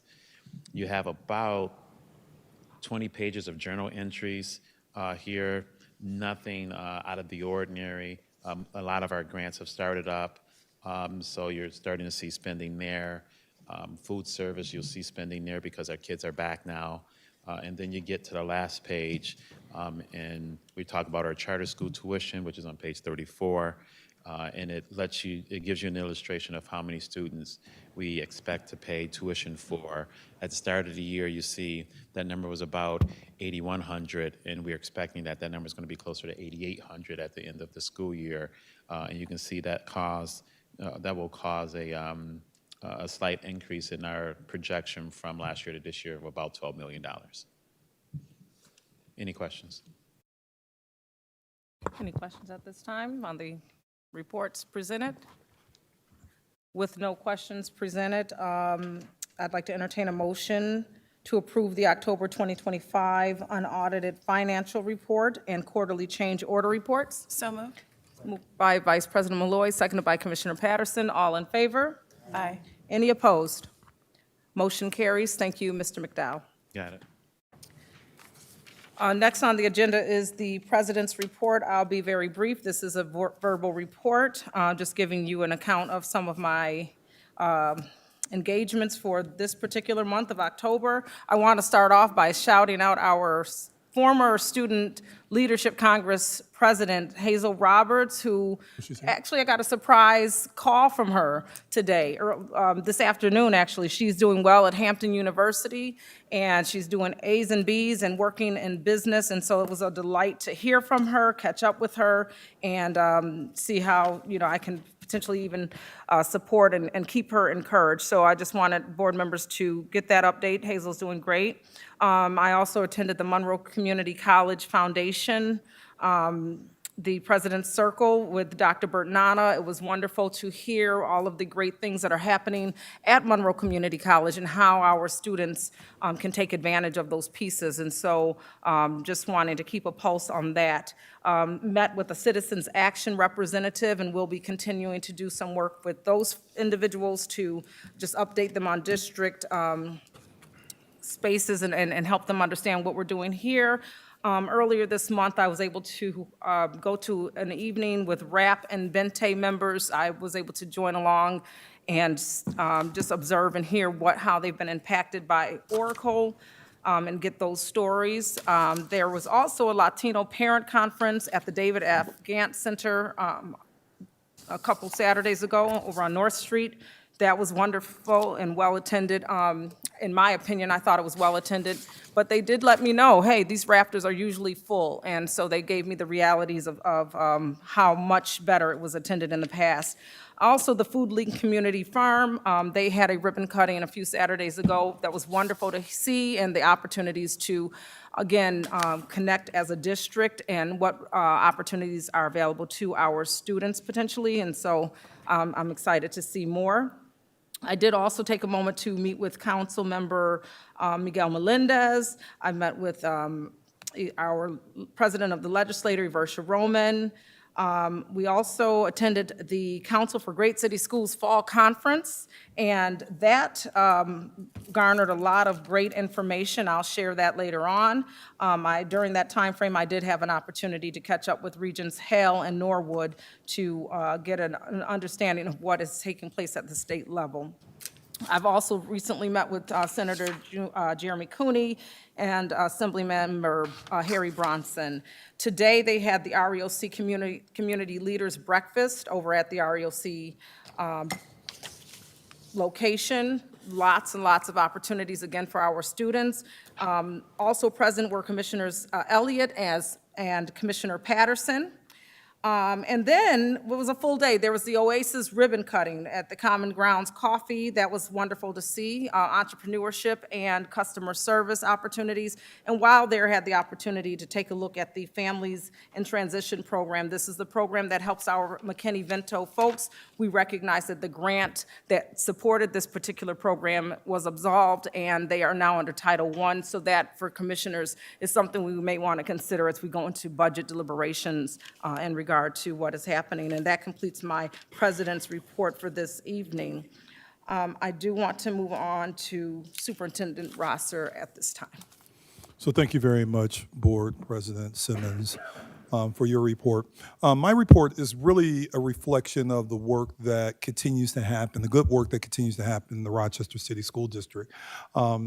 We all know that there's a lot of things that we are facing as it relates to challenges, but as I have said to the team, that we need to also, as we're navigating these crises and various things that have cropped up in our organization, that we must continue to focus on putting together better systems and structures so our students will be able to succeed not only in school but beyond school.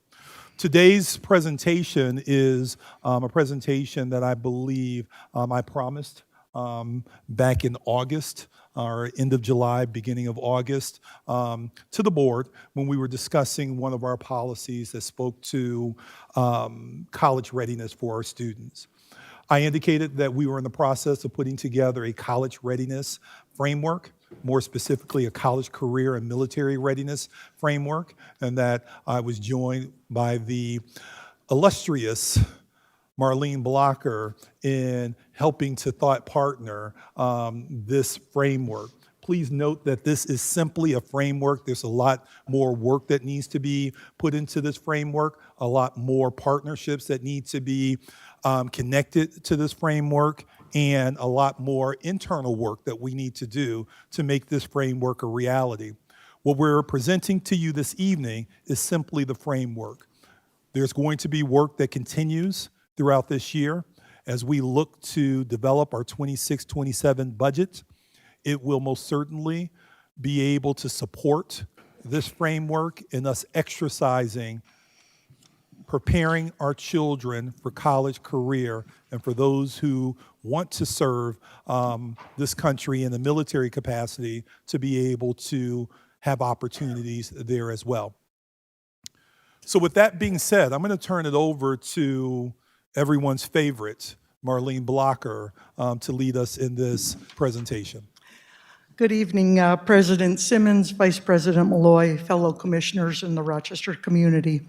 Tonight, I am very excited to share with you just the first steps towards creating the RCSD College Career and Military Framework Readiness. We have so many different items going on right now in the RCSD pertaining to these topics, and it is critical for us to have a comprehensive plan with both alignment and equity. Our vision for this work is that every RCSD graduate will leave with exposure to multiple pathways and the freedom to choose their next step, whether it be college, career, or the military. Our vision is that every scholar will be ready to learn, grow, develop, and contribute meaningfully to society. Our mission is very simple. We must prepare, expose, and support scholars as they choose one of these options so that when our scholars leave, they are prepared for upward economic mobility.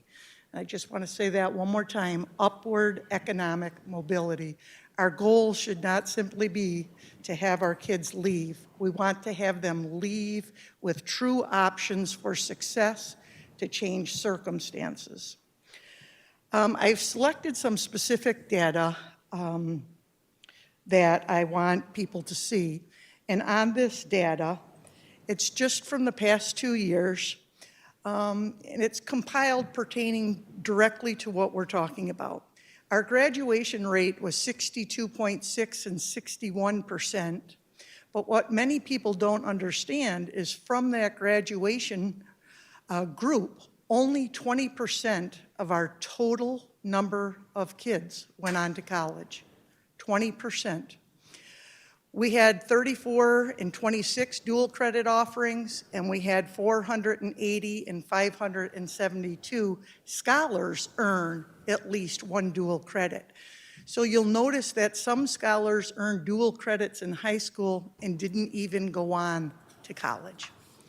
When you move to the next part, you're looking at our CTE endorsed diplomas. There we had 7.3% of the graduates earn the CTE endorsement. In this past year, 7.5. Yet we have 182 CTE offerings and 189 this past year. Our JROTC participants, we had over 300 the last 2 years. Those that enlist in the military, only 3 to 5 of our kids. So when you look at this data, and on the next slide I summarized it for you by just averaging the 2 years together, of the 61.3% of our seniors that graduate, 21.5% over the past 2 years enrolled in college or trade school.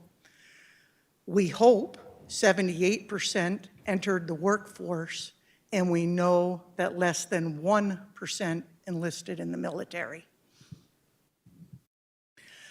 This framework that we've set up really has 3 big buckets, which are the college knowledge, the career knowledge, and the military knowledge. And then under each of those, there's what are we doing to prepare our kids for each of them? What are we doing to expose our kids? And then last, what are we doing to make sure enrollment in college happens, employment with careers happen, and enlistment with the military happens? And within each of those buckets, then we have to figure out, as Dr. Rosser has said many times, what is the home, school, and community connection? How can we coalesce the power of those 3 things to make sure that our kids leave with equitable mobility at the center? So I'm going to kind of walk you through just some examples of it. So for college knowledge, what are we doing at the school level? Are we sharing a core curriculum that we are guaranteeing every scholar is getting? Are there course offerings of dual credit, of AP, of IB? Are we making sure that the kids take the PSAT and the SAT and the ACT? When we talk about exposure, are we taking our kids on college tours and immersing them in summer programs at different places? Are we explaining to them there's 2-year colleges, there's 4-year colleges, there's trade schools? For our kids, college doesn't mean anything unless we have opened it up for them more clearly. And then last, the critical part, are we closing the loop by making sure the application process has been supported for our kids, the FAFSA scholarships and grants has been done, and our New York State DREAM Act? Do all of our undocumented kids know that they have the same right to go to college as every one of their peers? If we haven't exposed them and their families to this, they won't know. So then when you take it to the home, school, and community buckets, what are we doing to make sure we take our families on some college campus visits? What are we doing with the school? All of those things above, are we also taking them on the HBCU visits so they see what's outside of Rochester?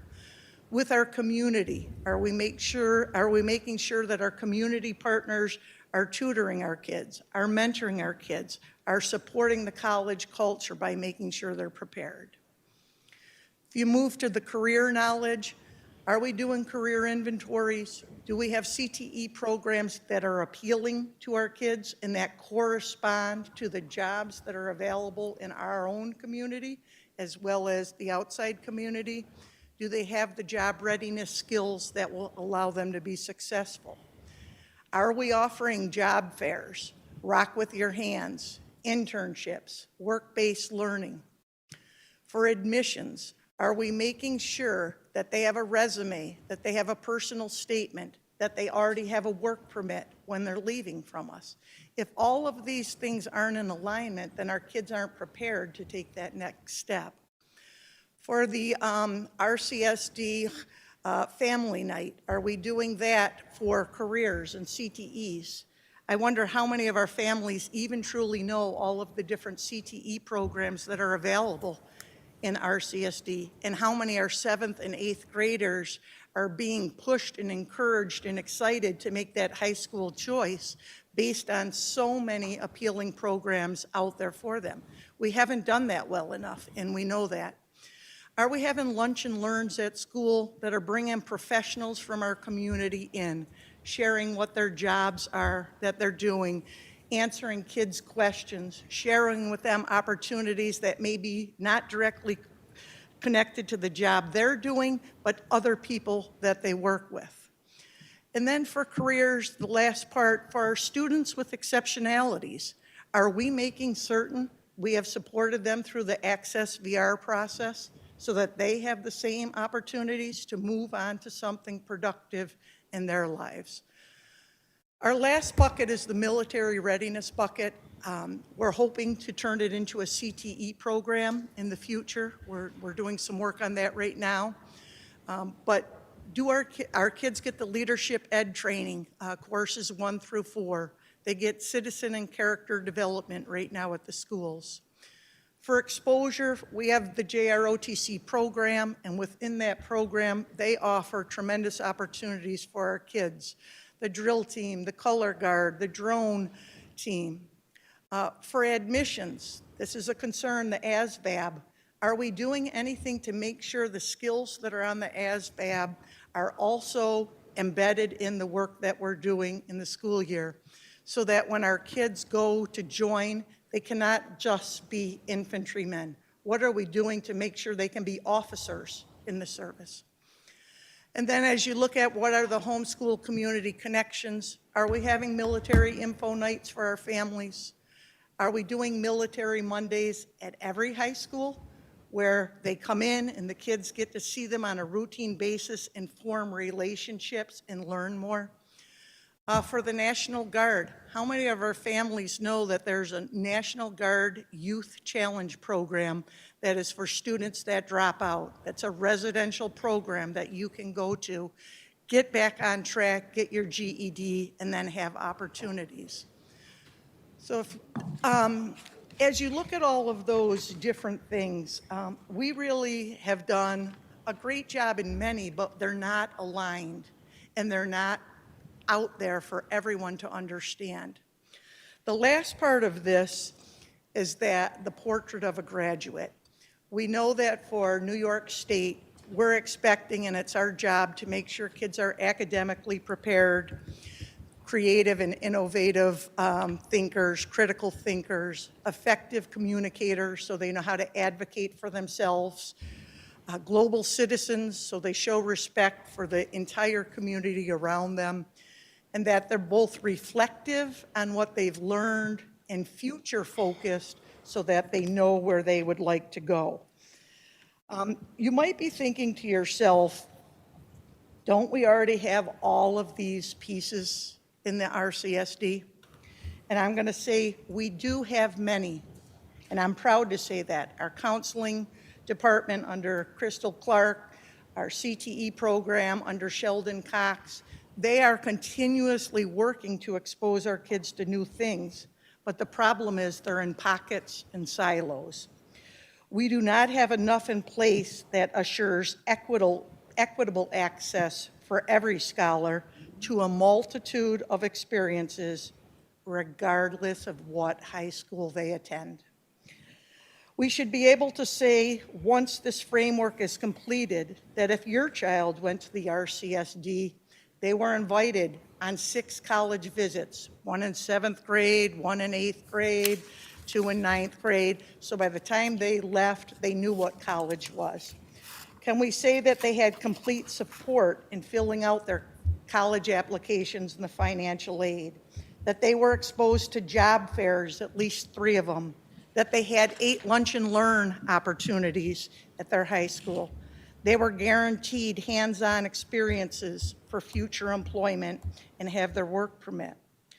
We want every scholar to know that JRC, or the public safety program we have right now at Padilla that not many kids know about, they choose to be a police officer or an EMT, is available to them regardless of what school they attend.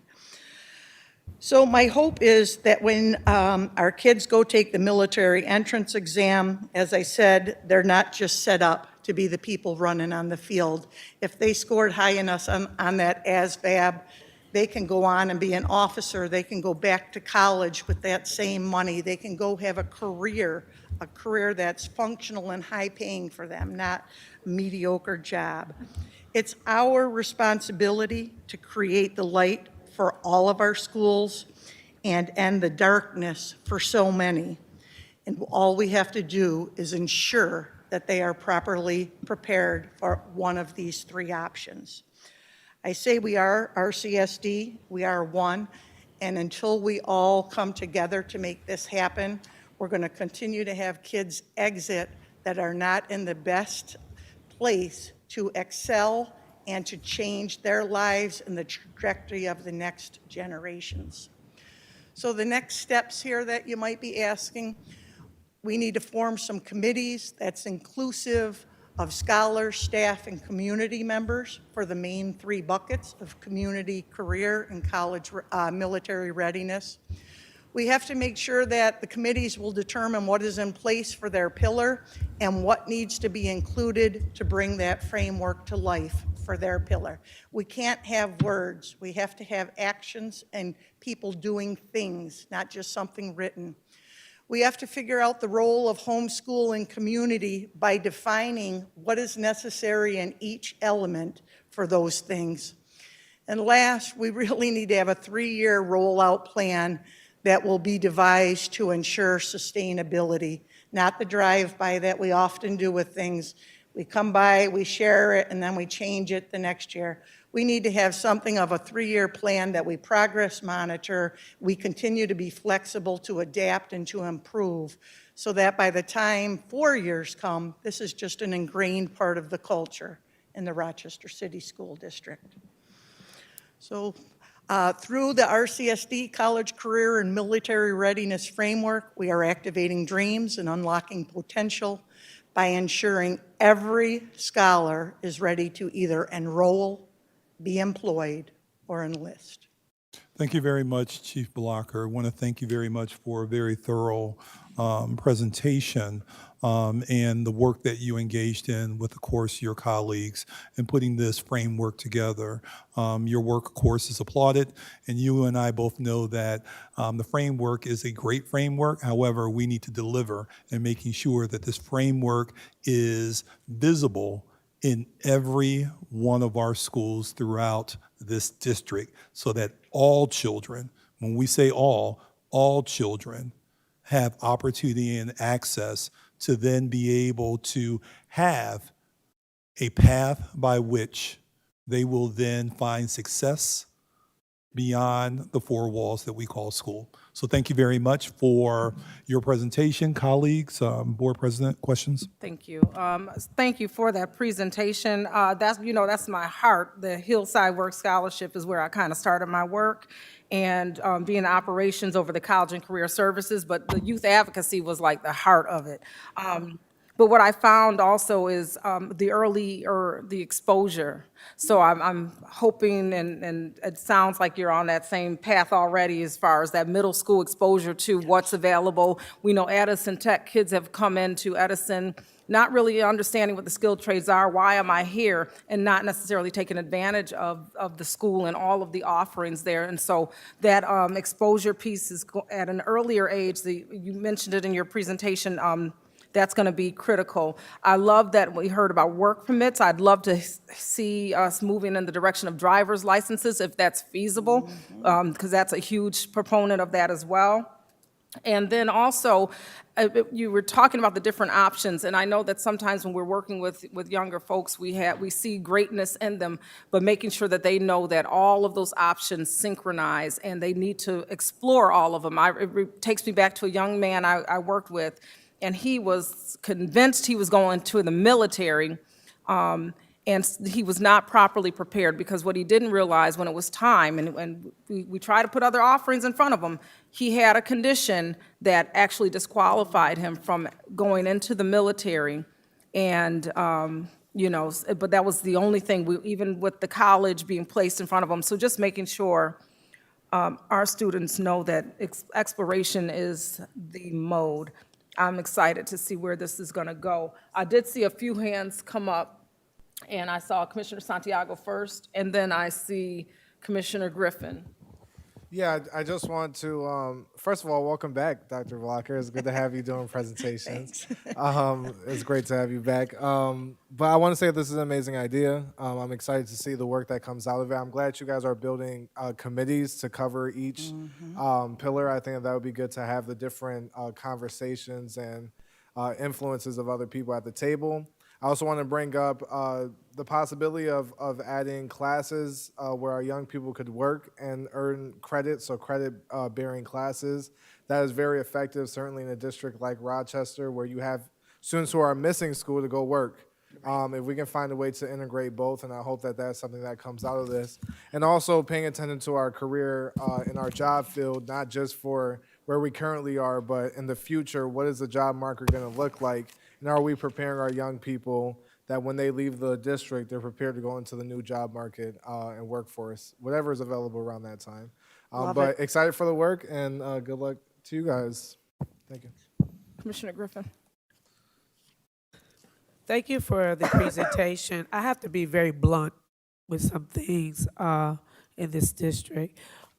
We have a lot of potential here to be a great district. We know that. What I have a problem with is leadership. I have a problem with putting people in places where they can't be productive because it's not their skill set. So I believe that all these years that we've been in the district, we have viable people that could definitely move this district forward, but we have failed to do that. So it comes to this moment where we have you sitting here and telling us all these things that have been self-evident in this district for years. However, we failed our children by not putting the people to the forefront that could actually potentially meet these goals of our children that should have been done years before, right? And I know some people will say you're beating a dead horse. No, I'm not beating a dead horse. It is what it is, because everything happens by failure of leadership in a district. And I think that at this point of the game, all these things are great. They're very good, right? But we have to put the correct leaders in place to be able to accomplish these goals for our children. And you can't put a person at the customer service desk at Delta and have them go fly a plane, because they're not going to be able to do it, right? So we need to be very, very critical about who we place in our leadership positions to push our students forward. And I say that because it's serious. This is very serious, and our kids have to be given that correct leadership. And I also wanted to say, I mean, the presentation is good. It's good, and I just hope people take that, for the record, as something that we need to pay closer attention to. It is crucial. It is crucial. You cannot have a Delta airline customer service representative fly a plane. You're going to crash, right? Yeah. So that's what we're doing to our kids, and this is what we're doing, and this is what's causing the genocide with our children. Period. So I appreciate everything you said. Let's put the people in place. Let's get the counselors. The counselors need some leadership guidance. Let's get them what they need, but we need to fix it at the crust of the problem, and that's at the leadership level. Thank you. Thank you, Commissioner Griffin. Did you have any questions or thoughts particular to the presentation? Commissioner Santiago, you went already. Commissioner LeBron? Yeah, I actually just want to thank you, Marlene. I hope that you're leading this. And to that point, I think that the individuals that you named are the right and competent leaders. And I think once you all come together, because to your point, this work is being done well in pockets and in silos. And I know that it was just mentioned, it'd be great for students to be able to leave here with a permit and a license. I know that there are schools already doing it, because Monroe is one of them, and I also know we have some schools who also own the vehicles to get our kids their permit, right? Same with the firefighters program and our career pathways to success program. But to your point when you started, we do things well in silos, and unfortunately, that does lead to inequities for our students across this district. So I actually am pleasantly surprised to hear about this. My, only hesitant in this moment in time, and this is mostly because of where we are at the federal level, is the military. And it's heartbreaking as someone who has family members, my brother, my little brother, and my oldest brother, who both served in wars. Military is often a point of pride for many families, and also an opportunity, as mentioned earlier, to sort of get out of poverty and explore the world in places where historically an individual may never have had that opportunity to do so.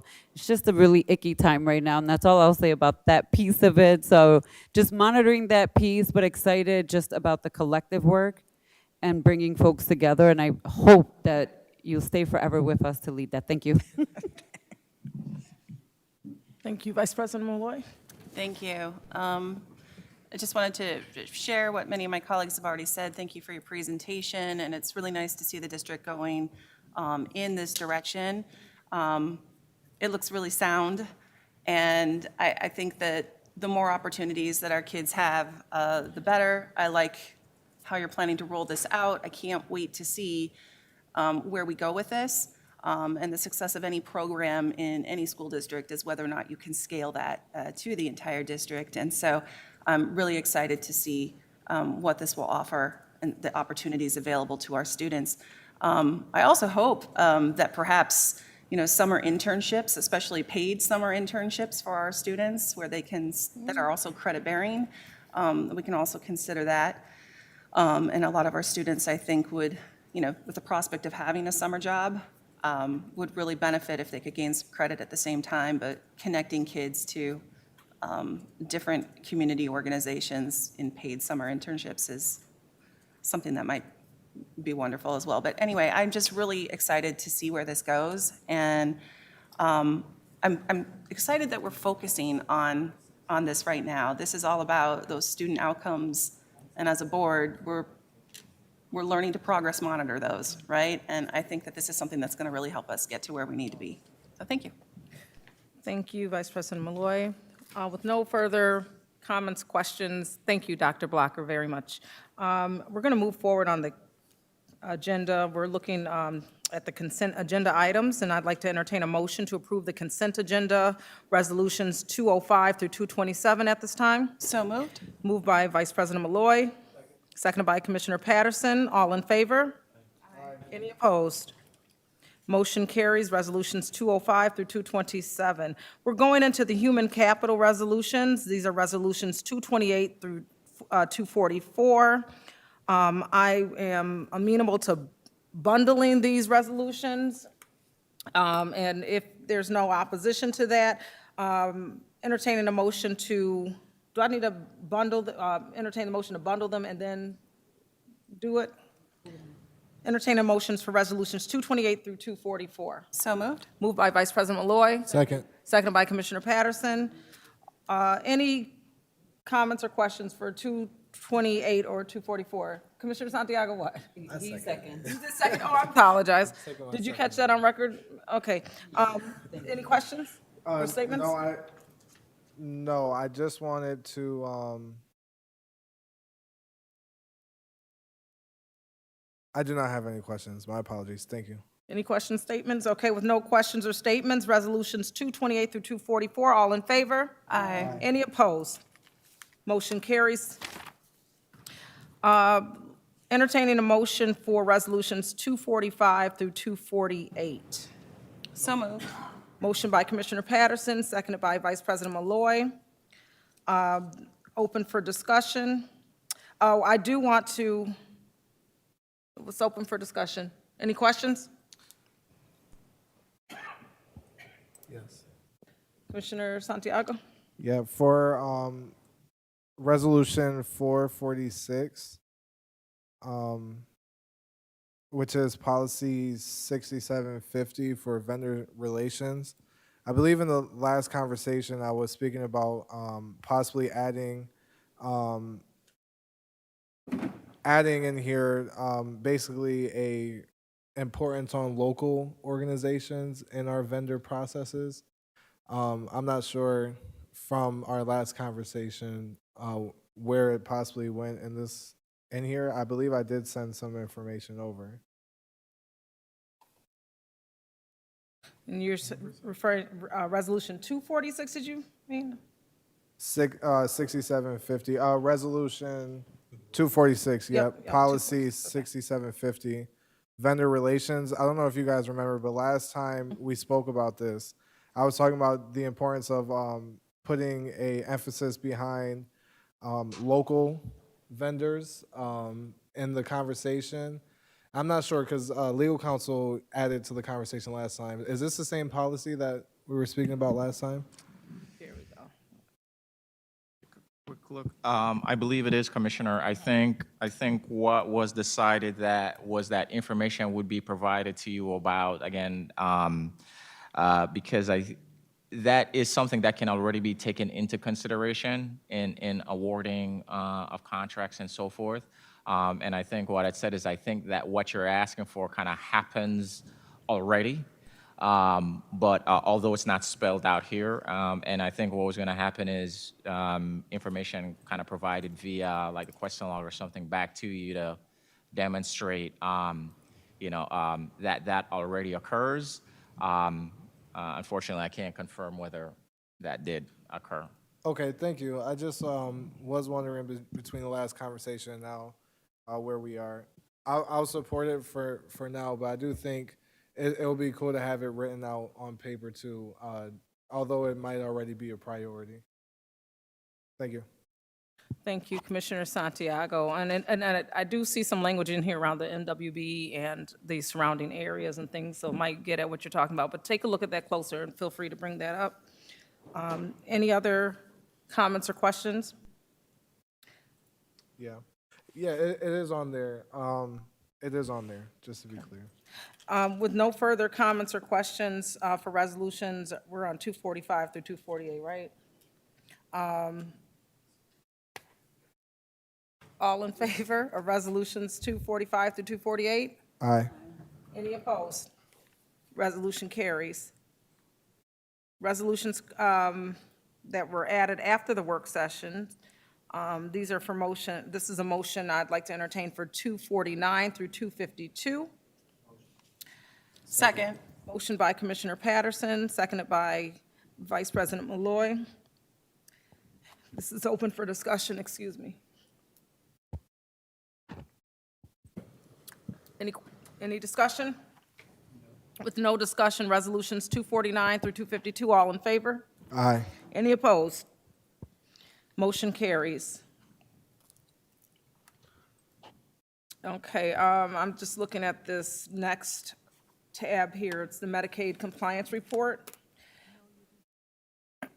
Any, excuse me, I'm sorry. Excuse me. So the Medicaid, let me drink this real quick. Hold on, and get through this. I'm fighting through this little tickle in here. This is the Medicaid compliance report. If you have any questions, those can be submitted to the question log. And the quarterly reports are also attached to board docs, and you can receive the annual presentation at the June business meeting. No? Have a motion to accept. There was a walk-on resolution that you need to waive the rule.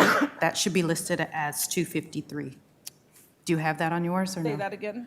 Right under the YMCA 252, there was an addition of a motion to waive the 48-hour rule to accept an additional resolution. You know what? I do have the walk-on note. I missed the waiving of that. Forgive me for that. Thank you. So I'd like to, do I need to undo the resolution? No, it was not totally? included, so it's a standalone. So if you just waive the Okay. motion, we'll be able. So I'd like to waive the motion, the 48-hour rule, to allow for the walk-on motion, the walk-on resolution of 253. Motion. Motion by Commissioner Griffin, seconded by Commissioner Patterson. Any discussion around that? Okay, all in favor of waiving the 48-hour rule? Aye. Any opposed? Motion, nay? Okay. Commissioner Santiago is a nay. And do we need to go back and revisit 253? You did not vote on 253 yet. Okay, because I never acknowledged the walk-on. Thank you for that. Okay, and so with that, I'd like to open discussion for Resolution 253. Thank you, Clerk. This was already discussed, right? No, it's a walk-on resolution, so there was no So prior we do, discussion. Dr. Rochester, you want to, because I don't want to talk out of place, but I believe this is something that we did. This was the walk-on that you were referring to? Yes, yes. Okay, thank you. Do you have any questions regarding this resolution? Commissioner Santiago? Yes, I have more of a statement. My vote would be a no. I don't believe that the Oracle Corporation should be getting any more funding from the RCSD. And I know that there's requirements, and I'm sure that this resolution will still pass. But as an individual commissioner, I cannot vote in favor of giving more money to a corporation that has already affected so many of our employees and our staff. So my vote would be a no on this resolution. Thank you. Any other, Commissioner Griffin? Just for the record, yeah, I concur, but I also know we need to get some work done, and we're not going to be able to get it done without having this done. So anything I can do to help further resolve an issue that has been so cumbersome for our working staff here at the district, it would be amenable for me to do so. That is why I myself am saying yes to this, because we need to do everything we can do to help them at this point. Thank you. Okay, with no further discussion, all in favor of Resolution 253? Aye. Any opposed? You said nay, Nay. so, okay, the motion carries with 253. There's 2 nays there? Okay. Did you catch that, Clerk? Thank you so very much. We're going to try to move forward here to, so are we at 249 through 252? You're at your Medicaid report now. Down at the Medicaid. Let me go back down there. Yes, she's just mentioned it. I'm supposed to be in a bifocal. That's bad. Give me a second here. All right, there we go, the resource tab. Okay, so the Q1 Medicaid compliance report, again, that is attached. If there's any questions from commissioners, those can be submitted to the question log. And as a reminder, the quarterly reports are attached to the board docs, and you received that annual presentation at the June business meeting. So please reference that if you have not had an opportunity to do so. Moving into unfinished business. We have the budget calendar adoption. And so there's been some modifications to the budget. One of those, let me just try to get down there. One of the modifications to the budget calendar was, I do believe that the Monroe County School Boards Association has their budget breakfast, their, legislative breakfast on February 7th. Ours was subsequently around the same date, so that has been modified so that it will not be conflicting. And also, the December Audit Committee meeting has also been adjusted to accommodate some needs. So if you have a question about the calendar or concern, please present that at this time. And so I'd like to entertain a motion to adopt the 2026-27 budget calendar and amend the 2025-26 board calendar. So moved. Motion by Commissioner Patterson, seconded by Vice President Malloy. All in favor? Aye. Aye. Any opposed? Motion carries. Okay, we're going to move over to Dr. Rosser at this time, who will be providing an update around the Oracle transition. So thank you very much, Board President. As we heard earlier today, the school district continues to be challenged with the implementation of the Oracle system. And if I can be a little bit more specific, the system itself, and not so much the implementation, but the system itself, there have been plenty of issues with the system in which the team have been working hard to correct in collaboration with our Oracle partners. What we have put together this evening as a part of our monthly report is a much more comprehensive report that speaks to what we have learned through this ordeal, where we're at now, providing detailed information about our operations, statistics, sharing information with the board specifically by pay period, what the top concerns are or were, how some of those concerns persist, where we're currently at as of October 28th when it comes to the many JIRA tickets that are still outstanding, some of the work that has been done to enhance our payroll protocol. So as we heard earlier today about how the influx of issues have sidelined and created a bottleneck of the district's ability to respond to employees, how we have made some shifts in our protocols to be able to expedite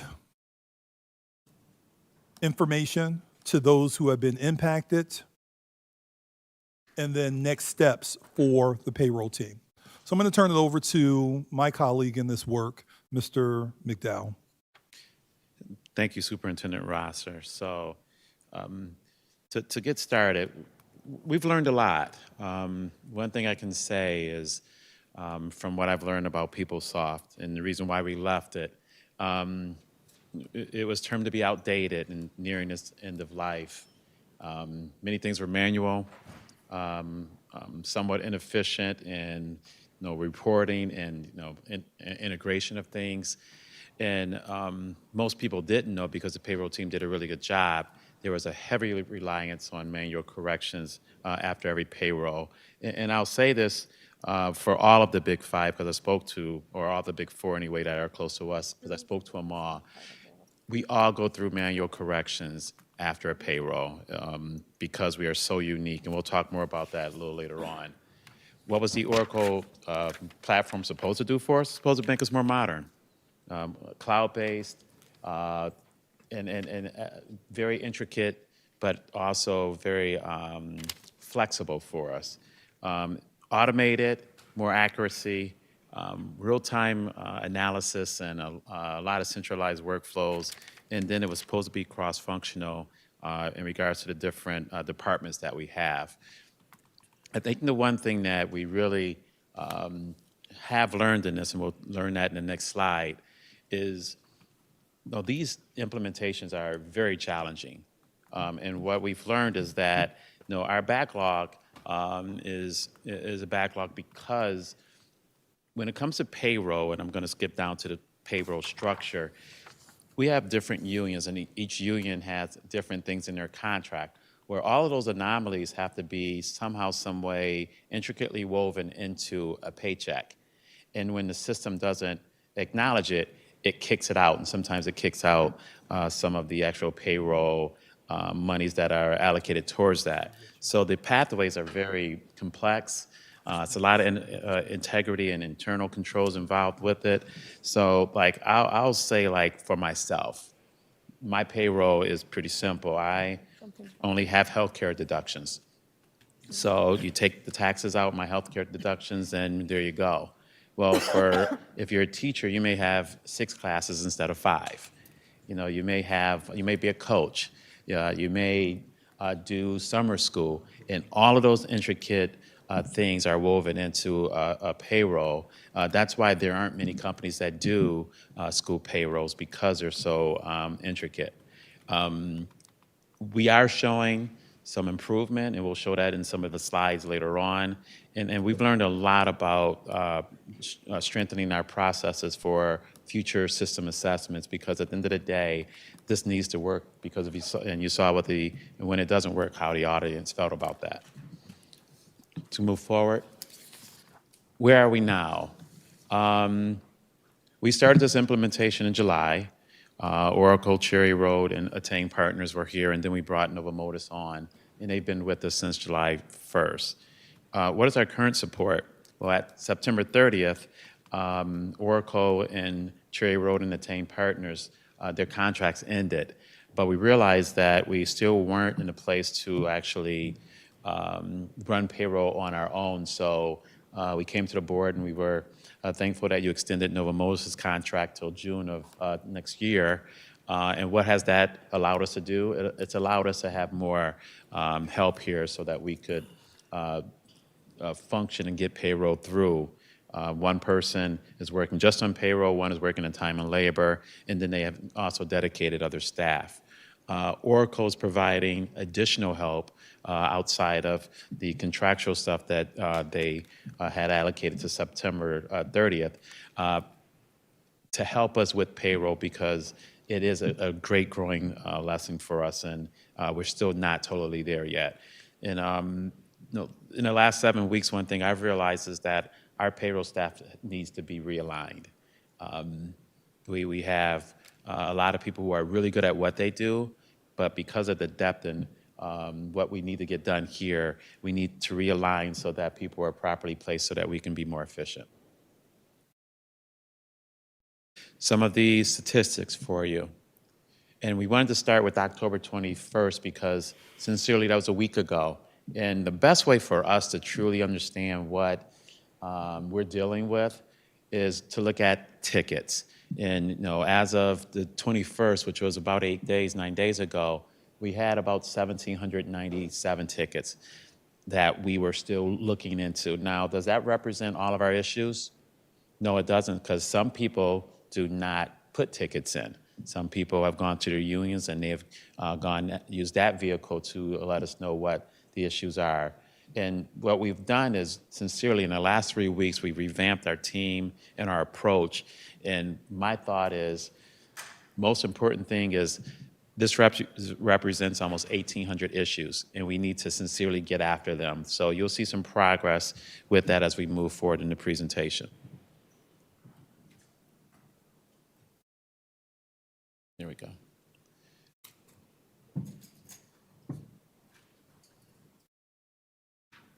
Here we go. So wanted to give you a, I guess you'd say a graphical illustration of what the actual tickets look like and what we were receiving at certain times. So this takes us back about a month when we really started to get inundated with tickets. And if you start with September 23rd, that's when the superintendent, myself, and many of your cabinet members expected that we were going to be able to take care of a lot of your summer back pays and a lot of your other redundant issues, double deductions and all of that. And what happened is what we realized is that that did not occur. The red lines represent, and the red dots represent the number of tickets we received on those particular days. So on September 23rd, we received literally about 225 individual tickets about concerns. And you can see, our response, unfortunately, was not as good as we would have wanted it to be, because in this system, we're learning as we go for some of it, and some of them are so intricate that, as you see in some of the other illustrations, you'll see that when someone puts time in, the system may not just recognize it at all, and it boots it out, and we don't get notification of that. So unfortunately, we don't know until we actually find out from someone, or we make another change and go from there. The good thing that we have noticed is that the green shows our work, and it shows that we're starting now to catch up with some of these tickets. And even on the July 19th, you see a large spike there. Later on in the illustration or presentation, you'll see that we actually have solved most of those issues from October 19th because they were related to double deductions. When you move into starting from the beginning, our first payroll was 7/11.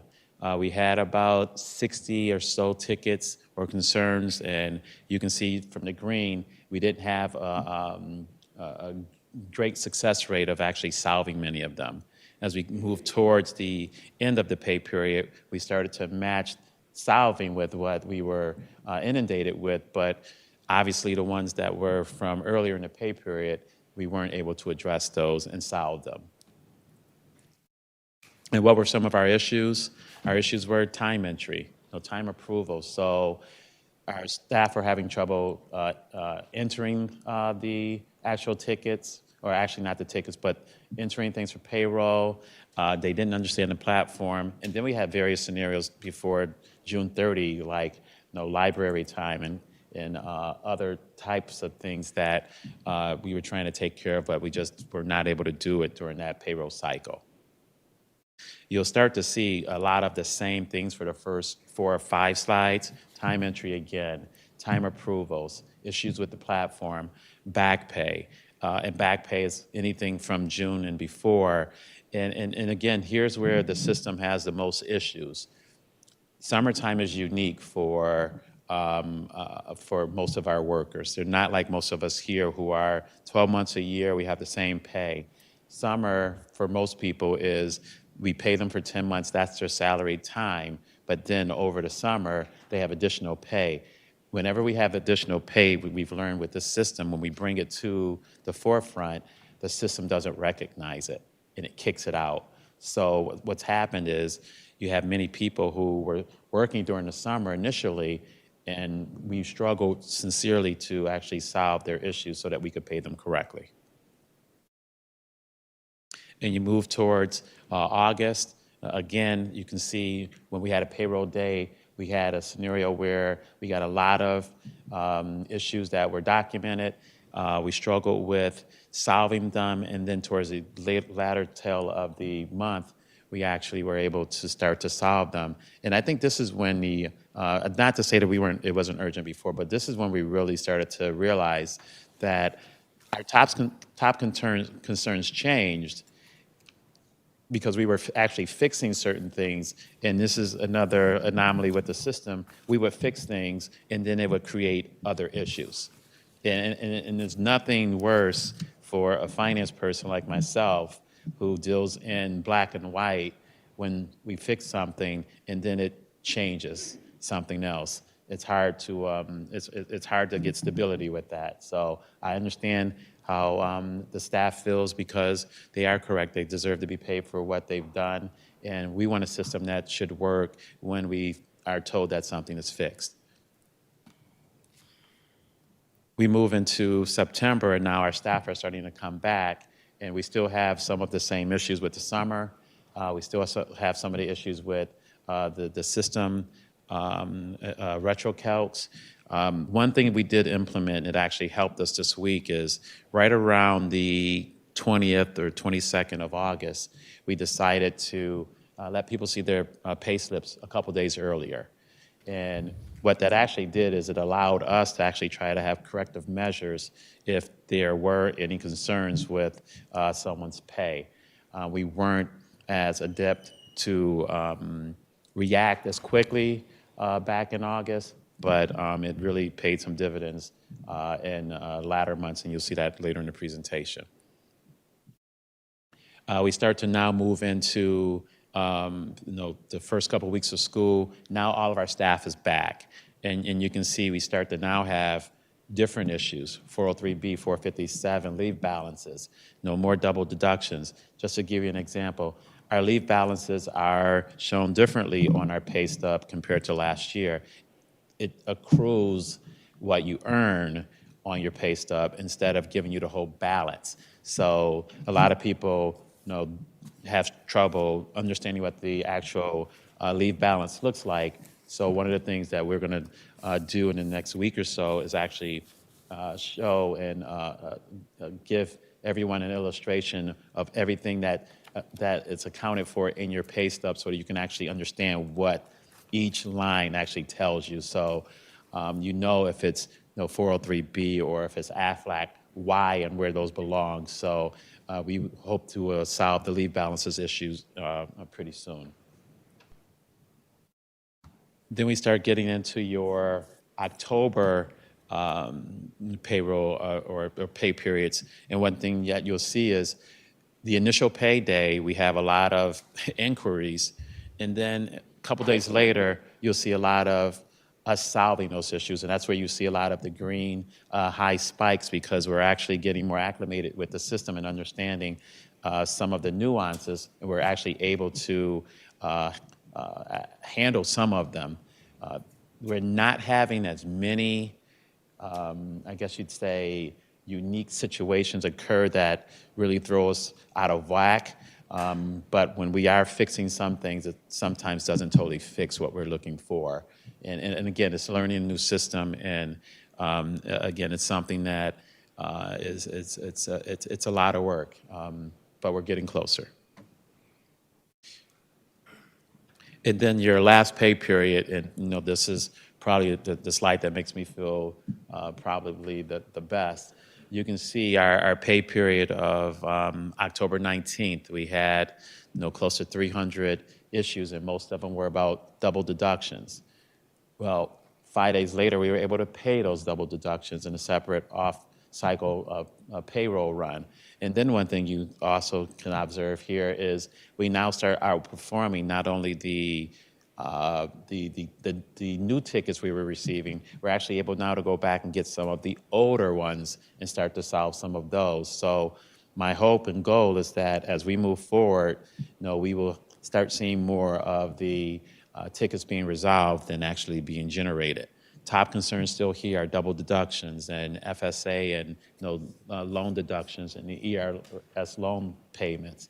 Have calls out to ERS, TRS, so that we can hopefully get them to do what they did a month or two ago and not send out default letters and things like that, because it's not the employees' faults.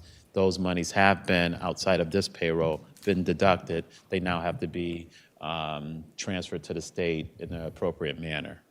Yeah, and if I can interject real quick, Mr. McDowell, is that I don't want our community or our board members to understand that when we're saying that we're seeing our responsiveness improve to the issues with the tickets, that this is an endorsement that we're not willing or looking at additional or new platforms to potentially transition to. What we're doing right now is just presenting the data.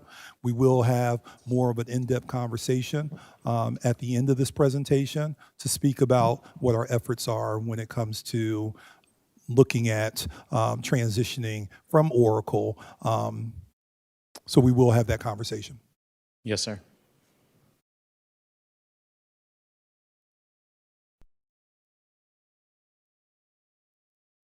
Okay, so about 15 minutes ago, we talked about open tickets as of October 21st. A week later, you can see that that number is decreased by over 415. Those are tickets that have now been solved and that we have responded back to individuals to make sure they're understanding exactly what their situations are and that we've taken care of them. Now, in between this week of time, we actually received more tickets and we resolved some of those too. So in essence, this last week, I want to say we've solved over 650 ticketed issues. And the goal is to continue to look at those numbers, because when you look at some of the categories, many of them have gone down, but one is too many. And as the superintendent said, if these issues represent people, they represent families, they represent situations that we don't want our employees to have to encounter when they've done what they're supposed to do. So the sooner we solve these, the better, and there's an urgency to get all of them done yesterday. And the thing that I do need to point out to our colleagues is that when we look at these open tickets, it must be noted that while not all of them, there are some that are duplicative, where we may have one individual employee who may be submitting more than one ticket for the same issue. There, in our looking and diving deep into these issues, we see that there are issues that are not related to the Oracle implementation. In fact, in our review of this data earlier today, there were a few of these I did not get paid, making reference to things back in April of 2025 and not during this pay cycle. I bring that up not to simply say that we don't have real issues here, because we do have real issues, but I do need to make it known that there are certain employees who have, as I probably would as well, who have submitted several tickets on the same issue. And then once we resolve that particular issue, then those numbers will most certainly go down as well.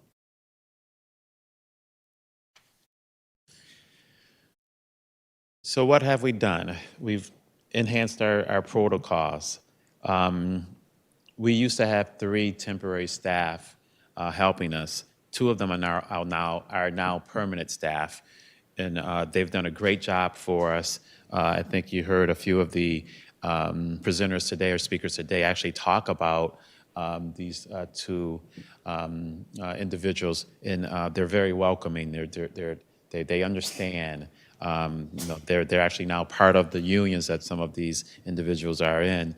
They've been a great addition, but we still need more. So we need to not only have hired them, we're going to actually replace them too, so that we have additional staff here to help.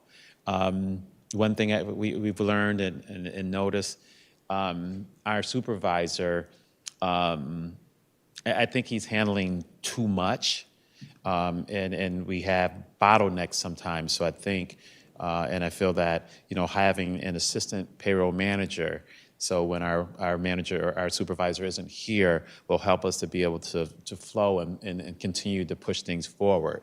Our supervisor is doing a great job. He was up till 2 o'clock last night to get these double deductions taken care of.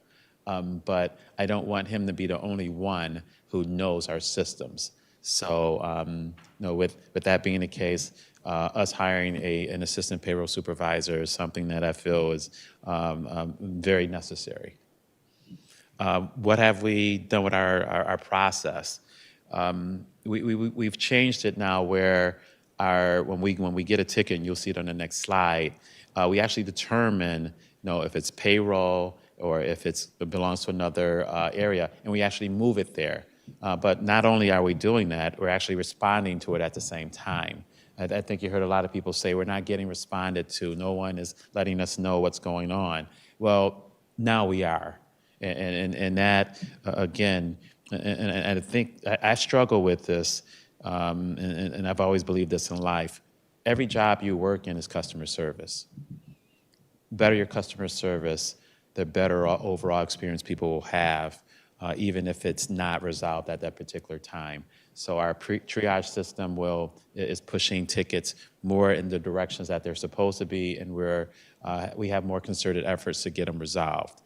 And let me just also make a comment on that. So while we have established this protocol, there are still tickets that we still need to respond to. So I don't want anyone to walk away to say, we heard Mr. McDowell said that, we're responding to tickets. We are responding to tickets in a much more efficient process or way than we have before. However, we still have some outstanding tickets that we still need to respond to. Yes. So to give you an illustration, I'm pretty sure it's the next slide. So this is like our triage. So when a ticket comes in, we call it a production issue. And it comes in 3 different ways. It comes in as a phone call. It comes in as someone actually coming to payroll. And if you've been to payroll recently, we actually have a booth with our ladies there, and we have seats. So you can come in, you sign in, and you don't have to be like, I think it was Ms. Shanley who said she came in and she had to sit up front in registration. We actually have an area now for payroll. So you walk in, or you can put a ticket in. So you have 3 different ways that we find out what your concerns are. And now we call it the RCSD, the triage. So our person, if it's payroll related, she gets it first and she reviews it. If she can solve it, she solves it. So you're getting initial customer service immediately because she reaches out and she says, I got your ticket, we're looking into it, and she tries to resolve it. If not, and we need our payroll team to look at it, then she'll give it to our payroll lead, I guess you'd say, and then she will determine who in payroll it goes to, or if it goes to Nova Motors because it's just a higher level, or if it's something Oracle needs to look at. So now what we're doing is we're purposely funneling these tickets to people so that we can actually get them addressed sooner. We've also asked our team, all of our payroll team, and you have about 9 or 10 of them, that every day, 1 hour, they are doing nothing but addressing tickets. because again, each ticket is an individual issue for an individual person, and some of them may be, hey, I don't know how to read my time, I don't know how to read my paycheck. Some of them are, I did PD in the summer and I haven't been paid, and now we have to find out why, and they've put their stuff in the system, but the system isn't producing it or letting it go through so they can be paid. So some of them take 5 minutes, some of them take 4 hours, some of them take a day or two. It depends on the severity or the issue that it's causing, or that is preventing it from being pushed through properly. And one of the things I want to actually, can you go back to slide number 16 real quick? Yes, So sir. one of the things, since you've spoken about how the payroll person that you've identified is really working to triage, one of the things that I encourage all of our employees to do is to go back and look at your ticket, because she may have sent a message to you to share with you what has been done or what is currently being done on the ticket, or she might even be seeking a response to make sure, like if we see in our system that a payment has been made, and as we heard earlier today, where one of our employees indicated that they saw a pay slip, but the payment had not been made, what she's doing is she is going back and double checking and awaiting the response from our employees. So I encourage all of our employees, if you see something in your ticket where there is a request to give feedback, it will then provide us with more information to then be able to close out or make further inquiry about what's going on with your individualized situation.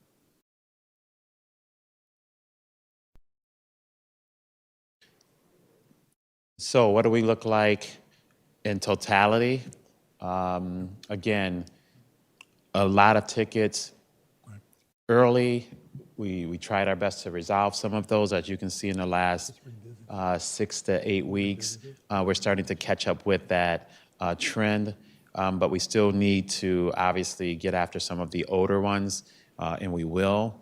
The good thing is, as we start to solve some of these bigger issues, we can close out hundreds of tickets at a time, with double deductions and things like that, and 403B, and certain other things. I think one of some of the newer stuff now is FSA deductions and certain things like that. When we solve that, it'll take care of 300 tickets type things. So we're trying to address the ones who have the larger volume in regards to number, but also know that because someone has an FSA issue and someone has a PD issue, both of them are important, because it's somebody's money. So again, as of the 28th, you can see our ability to actually solve tickets is enhanced, and we're getting better at it. Our next steps. Again, we have to reduce our backlog. Our biggest issue still is time entry. And that's something that we've really stressed to Oracle in this next 6 to 8 weeks. We need to fix the time entry issues so that they don't linger for as long as they have. We want to process and be more accurate. Our goal is, when we solve an issue, what we experienced in September and October is when we solved an issue, unfortunately, it created others. And our hope is that, and our expectation is that, as we solve them, we will actually solve them in eternity. One thing I can tell you, we found out about the double deductions situation on Wednesday by allowing people to see their payroll, and we were able to correct that in 36 hours. So people are getting paid their true paycheck and won't have issues with double deductions. Now, we still have some of the other lingering time things, but they're not related to double deductions or 403B issues any longer. And if I can just also add that one of the things that's critically important to speak to is that while we're doing these things outside of the system, we are still working to understand why the system is producing these hiccups. So as it relates to the double deduction, because there were many more employees who unfortunately, compared to past payroll cycles, had not had double deductions taken, and the system, for whatever reason, indiscriminately, impacted many more employees than the previous, we still need to get to the crux of why the system performed in the way that it did. And that's some of the ongoing work that we're engaged in with our Oracle partners. But what the team is doing and has done, particularly with this past Wednesday situation, they quickly identify all of those who were impacted, reviewed the actual deductions, and then submitted a file so that that file could then be produced so that those individuals will be made whole on the day in which they are paid. Now, we do recognize that there may be a few individuals out there where it may not be an exact, and we most certainly want those individuals to make themselves known so that we can then work as we're obligated to make sure that those individuals are made whole. So to continue with some of our strengthening controls and capacity, again, we talked about training our staff and getting more staff here so that we can get more of these tickets taken care of and become more efficient, but also giving people more of a definitive role and clearly defining responsibilities and no escalation paths. I've been here 7 weeks now, and the one thing that I've realized is that, especially for the month of September, we just had people looking at tickets and they were trying to take care of them, but we didn't have a structured program or path of, hey, you know what, you're really good at benefits. You should handle most of the benefits because I know you can get them done faster. But also then cross-train someone so that when that person's not here, we're not stuck with those not being able to get done. So we've really worked on being clear about roles and responsibilities and getting escalated, efficient paths to get things done. Nova Modus is doing a decent job with us and in support and training. Their 2 people are here now. We're pushing Oracle as much as we can to help get technical solutions, because that's what it really comes down to. We've got to get technical solutions so that they don't reoccur and so that we don't continuously have new issues pop up based on us thinking that we have something resolved. We need to continue to sustain support for this model. Find effects earlier. One thing that amazed me, even in this most recent payroll, is we actually run a supplemental payroll, I guess you call it, for lack of a better word. The Thursday before the Thursday of the week before payroll's due, and that should identify all of our issues. Well, once that occurs, then we should be giving that to Nova Modus and Oracle so that they can resolve them before we actually run payroll on Tuesday. And ironically, in this last payroll, we identified the double deduction issue, and unfortunately, they didn't, and they weren't able to solve it before we had to run payroll on Tuesday. They actually were able to solve it yesterday. So now, let's call it what it is. You've got 10 of the most talented IT people working on this. This system is intricate, and what we do is very intricate. So it sometimes takes that long to actually solve some of these things. So one thing that I can say, and I can confess to here, we must continue to issue off-cycle checks. I know it's the first time we've talked about it, but I want to save this part for the end. We've issued, since July 1st, almost 4,000 off-cycle checks, totaling more than $1.4 million of off-cycle checks to individuals who we could prove that we owed them money based on the work that they've done and that we were able to identify it in the system. So those numbers have sincerely jumped a lot in the last 3 weeks or so, because as we're able to identify things on a larger basis, we're able to then solve them. But yes, 4,000 off-cycle checks. And off-cycle checks are their work, because you sincerely have to come off of what we did on Friday and actually now reassess and reevaluate and almost regenerate checks. So 4,000 checks, $1.4 million. Lastly, we're looking at other solutions. We're going to push Oracle to do our best to make this thing work because we have to, because it's what we have right now, currently. But we also have to look at other options because this isn't the way this is supposed to work at all. We should not have, 52 people or 60 people in the stands, telling us the things they're struggling with because of this system.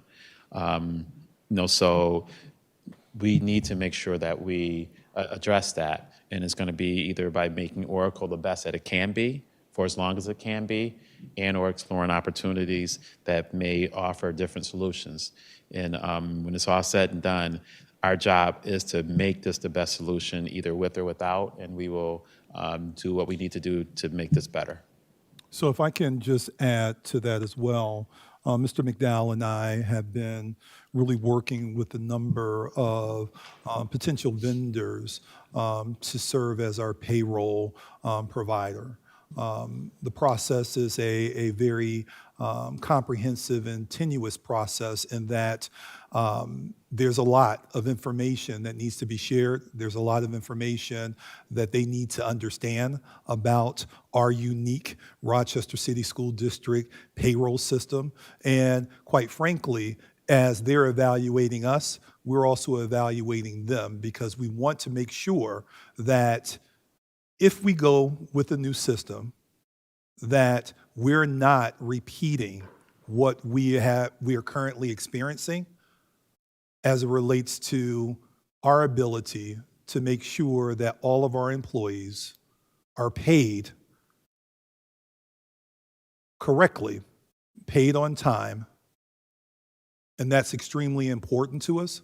So right now we're in the discovery phases with a few different vendors where they're asking questions, we're asking questions, they're reviewing our data, we're asking other school districts how they are performing with the particular platform so that when we make that decision, we're making a well-informed decision because we cannot, and if I can repeat that, we cannot repeat what we're experiencing with Oracle, nor can we repeat what existed prior to Oracle with PeopleSoft. So we'll open it up to questions at this point in time, commissioners. Thank you for your presentation information, the efforts that are going into working through the Oracle system. And I know it's not easy, but as I was listening to the report, I just kept thinking about the reality of people, and that's where we are. And I was thinking about, like, even in spite of all of the efforts that are happening that have kept this from even getting greater than what it could be, if I'm that employee or person who's already working 2 jobs, and the reason I have 2 jobs is to offset my income that I don't feel I'm getting enough of, and now it's being compromised, I'm not hearing anything but pay me. And so I'm going to just jump to the tail end of it. I support the alternative solutions you are finding, and I am excited about that and would love to hear, as that information is developed, what a timeline might look like once something is identified. Because for me, I think it started out, there were some assurances given, things of that nature, and it was hopeful, but every pay period outside of, it's in spite of the efforts that are happening, it's outside of your control. You turn around tomorrow, red light, green light. You don't know what color we're gonna get. And then you have to navigate the issue. And that's cumbersome. It's taking your focus and it's taking the focus of our employees and impacting them in very real ways. So I 100% want to see a different system, because if you're feeling it directly, and I know some of us up here have actually felt it, if we didn't feel it directly, our families have felt it. but most importantly, our employees have, and they come here every day. And yeah, I'd like to hear more around the timeline of what it's going to look like as far as replacement of the system and what we can expect realistically with that type of timeline, because I know it's not something you can just plug in a new system. It's going to be much more comprehensive and complicated. But if we can get some timeline so that folks can manage their expectations, that would be supreme. Yeah, Yes. so the expectations that we have set forth for ourselves, and we have also articulated to the vendors that we're speaking with, is that we need them to place us as a priority as a school district with providing us with their assessment of the information that we're sharing with them, and to share with us what they feel would be a doable timeline. And we're hopeful that by our November business meeting, that we will be able to provide an update on our findings of our exploration. It's next month. Okay, thank you. Commissioner Santiago? Thank you. I do have a couple questions. So I see for the call center, the plan is to hire 2 staff. Is that in addition to the current staff that's in the place, or It is. what's the current number, if you don't mind? Right now, we have 3 people in the call center. Okay, And so we're that will looking, bring it up to 5. And also with this model, it seems, that, of course, we're going to have to be responding to the current issues as more pay periods come. But how are we planning to attack the tickets that's been submitted and haven't gotten a response yet? so the payroll triage, she's it's 2-pronged, right? So she handles the initial ones that are coming in on a daily basis. And then what she does is when she has time, she is going back into the previous ones. So if you looked at the presentation from the 21st to the 28th, you'll actually see that our numbers in previous periods have decreased because we're reviewing those also now. So the most important thing is, and there's no most important, let me rephrase that. We're trying to take the most current because we think we can solve most of those. But then once we get past those, we move into prior periods and we start to address those too. And So Mr. McDowell, if you could speak to how we have separated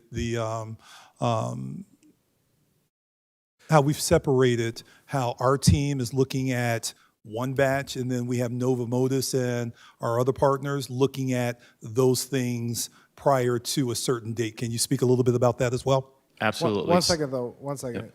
What you just said is that right now we're dealing with the current first, and then the older tickets. Is that what you just said? Yeah, he'll explain that. That's why I asked him for the clarity, because Right. there is clarity to it. Because it's a 2-pronged approach. So Nova Modus, who has 2 people here, and they have 2 to 3 people dedicated to us in their offices, they are taking care of everything from September 1st and beyond. So And they're beyond before. Right, before, I'm sorry. So they're taking care of all of those. So they've got those, and our staff is taking anything from the most recent back to September 1st. So we have Nova Modus taking care of the back end, and we're taking care of the front end. And we're trying to obviously get those to a point where we have none of those to worry about. So we're actively trying to look at all of them all at the same time, but we also have to solve them too. And that's the struggle is, you may get one that takes 5 minutes. Like, I'm even doing tickets. I am. There's some I can take care of in 2 seconds. And then there are others that I just can't take care of them because I just don't know the system well enough. And then I have to move it to someone else so that they can get after it. But then they have to dig in the system and go from there. So Nova Modus is taking care of everything, prior to September 1st. We are taking care of everything from today back to September 1st. And are the call centers handling some of the tickets as people are calling in, or are they just receiving the calls? Well, they're trying to handle them. They're not payroll specialists. So I talked about customer service earlier. Yep. I want someone, when you call, they actually get a voice. Yep. Not they just leave a message, because messages can go unheard for a while. So you get a voice. Now the voice, if they can fix it, they try to fix it. They try to help you. Like if you say, hey, I don't understand what my pay rate is or something on the pay slip, they can help, they can understand that. But when you start talking to leave balances and some other stuff that's a little more intricate, so they have to push it to the payroll triage, and then she looks at it. So we have 3 or 4 different levels of people trying to look at it now to get the most trained eye on the situation so that we can try to solve it immediately. And for Nova Modus, is that the name? Yes, sir. How many people are they bringing in contribution to this, to solving some of these tickets? They have 2 people on ground, so they have 2 people here in CO, and then there are 3 to 4 individuals who are located in their office. The reason why they're not here is because they're an international company, they're based out of Toronto, and the individuals that they have assigned to us don't have work visas to work in the United States. However, given the fact that they can do things remotely, they can support us that way. Okay. I just want to say overall, I think that it's good to see a plan. I do have some concerns as far as how much effort and how quickly we can get as many tickets solved as possible. It is good to see transparency as far as what you guys plan to do. But I do have some concerns as far as how you guys will be able to respond to the oncoming tickets and also the many tickets that are passed since July to now.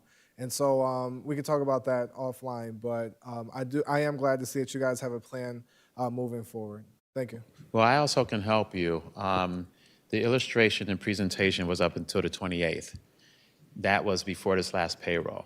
So this most recent payroll we just had, everyone put in tickets for double deductions. And it was close to 700, 800. We've solved those. So literally, how many new ones do we have? When we close all of those out, maybe 60. And that's not a bad number. Will that number change tomorrow? Of course. So we're going to respond to those tomorrow. And the good thing is, like you said, resolution, resolution, resolution. We've got to get them solved. And if I can speak to the actual numbers of those who were impacted by and Mr. McDowell, you may have the information readily handy. How many individuals were impacted by the Wednesday's double deduction? Was it 2,200 individuals? 2,220. Right. And Right. And I don't question like the validity, but if it's 2,020 weekly, and then you guys also have past due tickets, like there's gonna, and I hear that you guys have this triage plan and support, but I do think that it's gonna take a little bit more as far as beefing up some of the employment. I see that there's like a management position, but we need a lot more people whose boots on the ground doing the tickets one by one. And I know that we have Nova Modus. I know that all these things are happening, but there are still tickets that are past due. And then we're also speaking about possibly 2,200 complaints weekly or bi-weekly. And so I do have some concerns from that, but we could talk about that offline. But again, I want to compliment you guys on having a plan, on the plan being presented to the community and the transparency. And I think that it is a good approach. I just think that there's some areas that has to be strengthened up to truly solve the issues that we're looking to solve. And this is a work in progress. This is a work Absolutely. in progress. So Absolutely. we appreciate your comments. Vice President Malloy. Thank you so much for your presentation, and I just want to thank you and your entire staff for the efforts that you're making to address this fiasco. And I know I'm preaching to the choir here, but the very real impacts that this is having on our employees, I think everyone knows that, everyone recognizes it. Kids are starting to feel this in their classrooms, and the time being taken for our employees to have to come here to get that triage support is, I can't even imagine how stressful that must be while child rearing and all the other responsibilities. So again, I realize I'm preaching to the choir, so I appreciate the efforts that are being made. And I really hope that we can get this resolved so that this isn't, sorry, excuse me. I hope that we can get this resolved in as expedient a way as possible. But the impacts, like this is trickling down to our classrooms. And our employees deserve better. Thank you. Commissioner Griffin? I just want to say to everyone listening, I respect everyone that came into this room today. I have to say that I appreciate the work of Mr. McDowell and the team because they, again, are walking into this madness. Um, they are doing everything that they can do diligently to resolve an issue that they did not cause. And they feel the hurt and the pain, and even the people that stayed here till 2 o'clock in the morning to do this work. And I think, they've been boots on the ground to something they're walking into. And I think that says a lot. So, again, I applaud you in your information that you're providing. You're clearing up the problems. We have to understand, too, all the numbers that we hear that were presented today are based on information that people are not receiving in real time. This is stuff that we have on real time at Mr. McDowell's watch. So I want the listening public to understand that this is real time information. So listen to what this expert is saying to you that has dived into this information and is giving us information to the public. That's real time. We have a lot of people that were here today. They had numbers that they'd researched, and it's appreciative because it was crazy. So I appreciate them giving us a visual and giving everybody else a visual of what the numbers were that we were dealing with. But I will always say we have to be proactive instead of reactive. And if we are proactive, we wouldn't be here. But we are here and we are handling this and we're standing up to the challenge, and so is the people that are supporting us.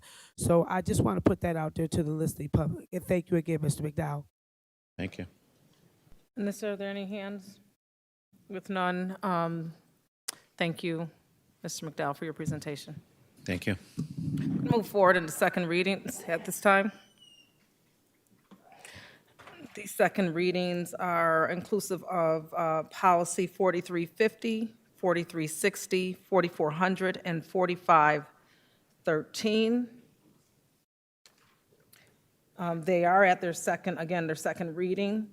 And so I'd like to entertain a motion to, or open the floor for any discussion regarding these policies.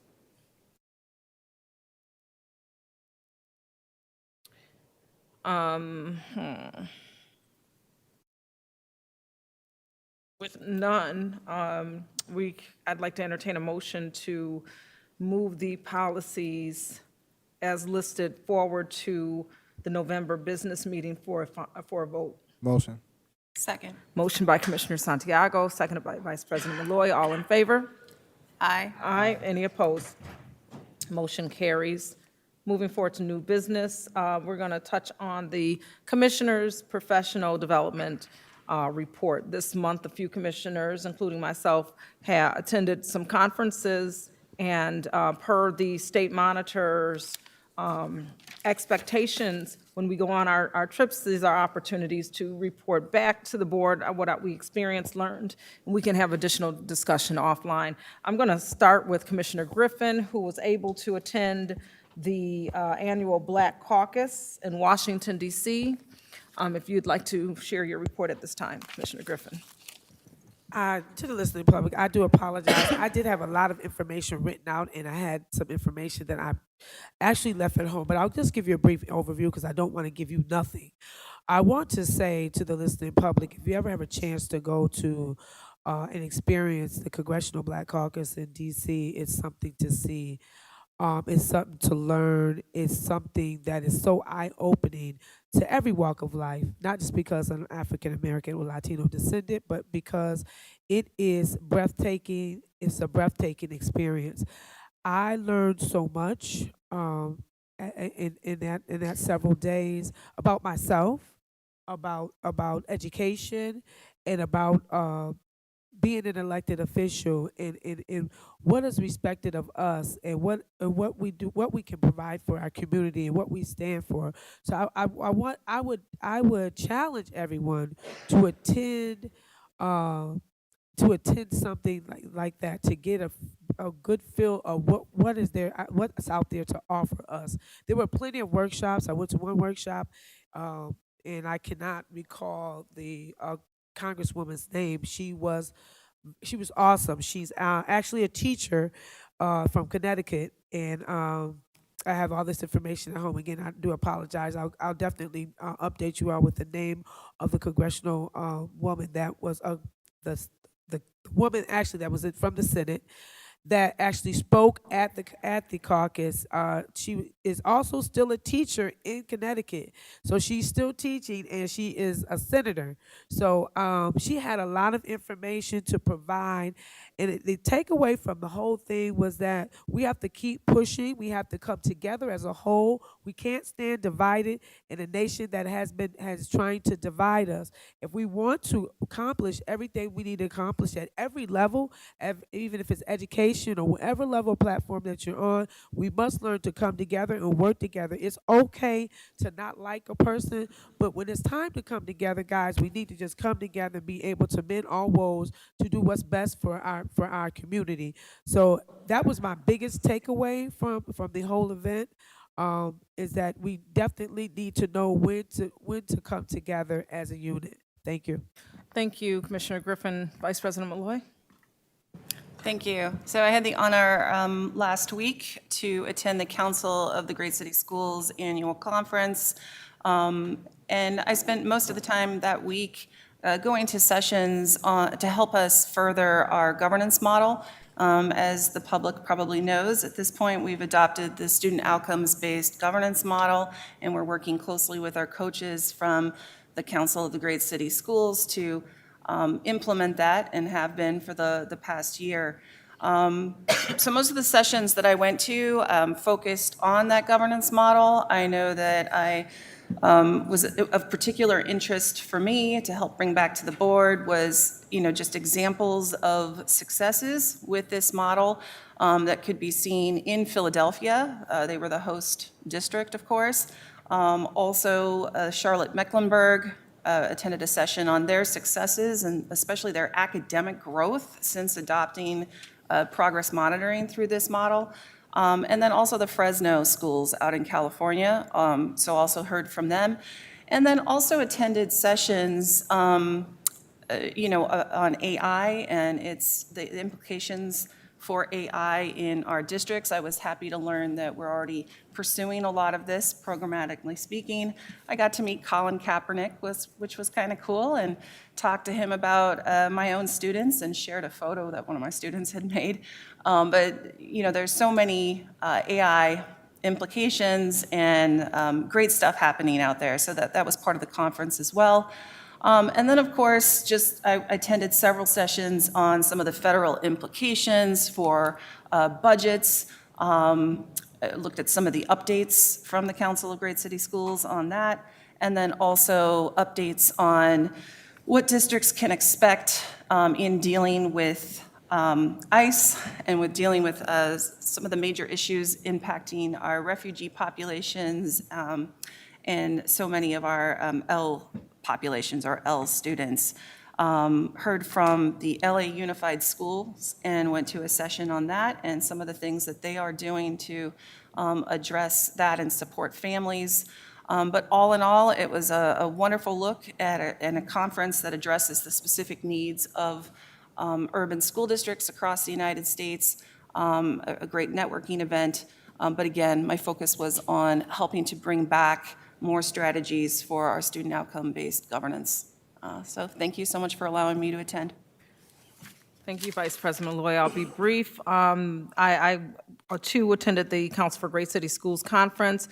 Very good conference, I would say. Not every conference you go to is great. I felt this was great, learned a lot. Some of the sessions I'll highlight included the English Language Learner and Bilingual Education Task Force sessions, School Finance, Leadership, Governance, and Management session.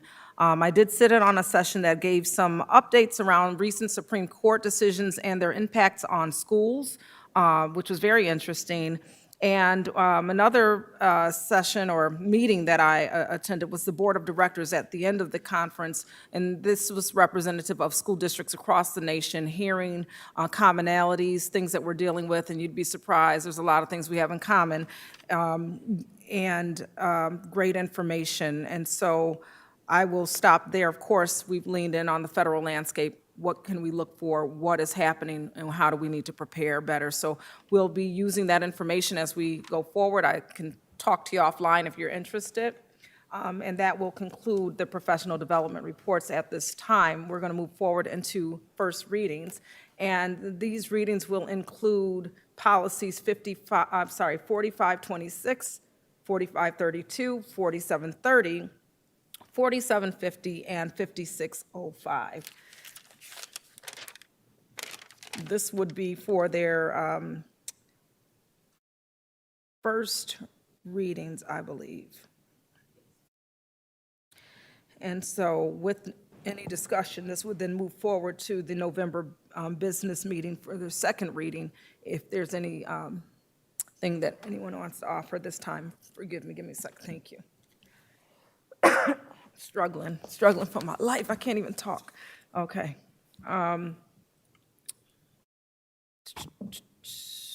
Yeah, I don't have anything for this particular group of policies. With none, entertaining a motion to move policies 4526 through 5605 forward to the November business meeting. I'm sorry. Motion. I was going to motion. Motion by Commissioner Griffin, second by Commissioner Santiago. All in favor? Motion carries. Okay. All right, we're moving into the video conferencing policy. This is policy 2325. We've had a long evening, a long evening. And, I'm sorry? Nothing. I will say that if commissioners are amenable, because I think it's important for us to have our heads on and be in a space, we can move this forward, or not move it forward, but I'd like to maybe potentially look at modifying the agenda. I do want to move this like maybe to the work session, or are you all amenable to having the conversation? It's fine with me. That's first reading. Excuse It's me. fine with me. Because where are we on this? The first reading, right? Okay, so it's not updated, because we want to be able to offer some form of language, and if we don't have language to offer this evening, we don't want to ponder on it now. We do have the option to submit language and then revisit it at the next work session. I will say that the influence or inspiration, more importantly, for this is that when you look at our particular district, we have chronic absenteeism across our classrooms. We have expectations for staff members to arrive on time, to remain for the duration of their workday. And we're literally a school district that's in the middle of a Strive for 5 campaign. Show up strong 5 days long, and we're championing that to our students. So I just want us to ask ourselves, if we would not allow it for our students or staff, why then should we allow it for ourselves? There's frustration around the fact that we're even having the conversation, but our actions dictate that we must. And I'm just concerned that I'm even having a conversation because I'm frustrated by that. But I will say that we are the Rochester City School District Board of Education. And what I do believe is that this conversation about video conferencing and this policy will become a moot point. We will no longer need to visit it, because I believe that every elected official sitting across this dais this evening, right now in this moment, they see themselves and hold themselves accountable to the oath of office they took, the community that elected us, and to the children and students we serve. I believe that for us. So I'm hoping that that's the direction we can move into. We are at the second reading. And so I'm going to open it up for commissioners who may have suggestions on these Excuse me, this is the first reading. Excuse me, thank you. The first reading for the video conferencing piece here. I'm trying to open this up. And let me look through.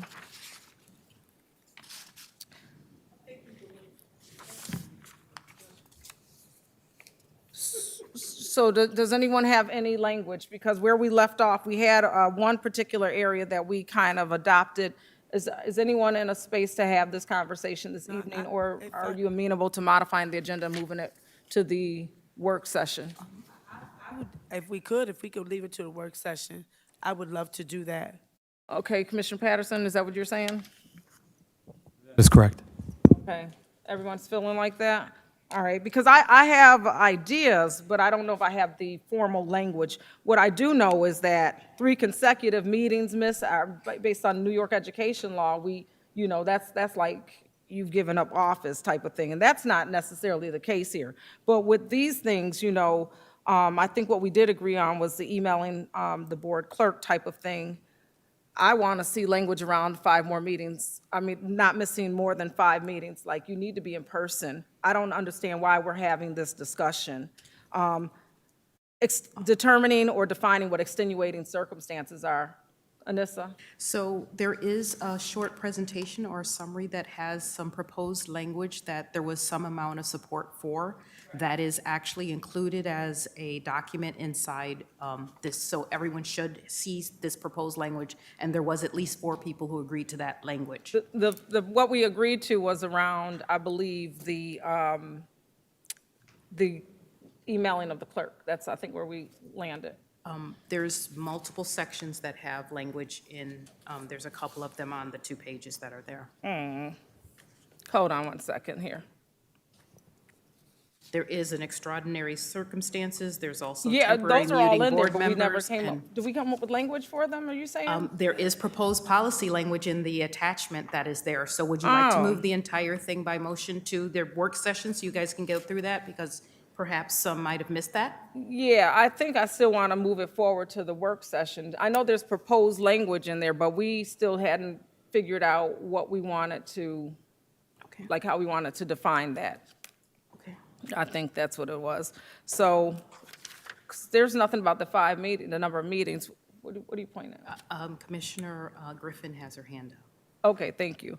So what I'm attempting to do in this, so thank you for your help, is move this to the work session because I don't want to belabor. It's like 9:39, and I think this is something we should have when we're fresher, is what I'm attempting to do. But I do appreciate your support and help. So with that, Do you want a motion? I'd like to entertain a motion to modify the agenda. Am I doing this right, General Counsel? To Sure, move Pres- this particular conversation to the November 4th work session for discussion. We will have the first readings at that particular time. That's what Motion. I'm looking to do. Second. Motion by Commissioner Santiago, seconded by Malloy. Vice President Malloy. All in favor? Aye. Aye. Any opposed? All right, motion carries. And listen, you try to tie me up.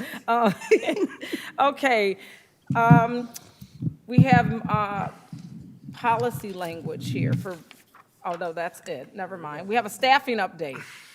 Yes. We have a staffing update. I will work to be brief and This is efficient. going I to be- asked Chief Miller if he could be brief, given the time that it's 9:40, and I know that all of us have to be somewhere early in the morning to tend to our duties as educators and people responsible for others. So, Dr. Miller, if you can provide a brief presentation, and we'll of course allow board members or ask board members to ask any questions about the presentation that you present. Yeah, good evening. So we're providing a staffing and recruitment update. Thank you for the opportunity to provide this evening. Relative to vacancies, on this slide, you'll see operations vacancies. And something that I want to call out, in this slide deck, we have added additional slides and data to ever be transparent. And one of the things that we will be adding to this slide deck after this evening is just a little bit more detail and transparency relative to substitute pools and substitute usage to fill our vacancies. We're seeing a much stronger presence in filling vacancies across our operations departments this year. Each area has built and focused on their substitute pools, and this allows for a more seamless transition when vacancies occur, as subs who've been working daily in positions are then able to move into those vacancies. And our aim is to always ensure continuous coverage and stability, and so we're utilizing that more with our sub pools. As I mentioned, what you will see on the educator side are additional slides that go in depth to speak to what those substitute pools or temporary staff look like. We will do similarly on the operations side, so that when you look at these numbers and the low numbers of vacancies that we have, what you're not seeing is the use of substitutes there. So we will be adding that in the next update. Relative to our actual schools, you'll see that we continue to have low numbers of vacancies, although I'll speak to the number of long-term subs and the reliance on other staff to assist with some of the vacancies that we do have. What I want to call out on this slide, you can see the difference between the end of August and where we are now and what that looked like throughout the month of September through paraprofessionals and teaching assistants. We continue to experience vacancies in special education driven by late program additions and ongoing staffing needs, which have been compounded by our recruitment and retention challenges, particularly within our paraprofessional population and workforce. So to problem solve and address that, over the past several weeks, we've engaged principals, other district leaders, staff, in focus groups to get their feedback to develop new and innovative strategies and targeted solutions to stabilize our paraprofessional workforce and staffing. I will share that the Oracle challenges that we have in the district are impacting recruitment and retention. And we are hearing that particularly from our paraprofessional candidates, and that is impacting where we are today. Relative to classrooms positions specifically, you can see the number by tenure area. Typically in a school district, in an urban public school district our size, a 3 to 6% vacancy rate would be typical. We are definitely below that, with averaging around 2 to 3%. One of our signature strategies has been the Teacher Certification Action Plan process, and we have grown and developed teachers and teaching assistants from our paraprofessional and substitute pools and career change folks, and we've helped to date 238 educators achieve their certification. We have another 206 in that pipeline. That's life-changing for people in our community who perhaps graduated from our school district, who have students in our district, who we are hiring to become tomorrow's teachers and teaching assistants.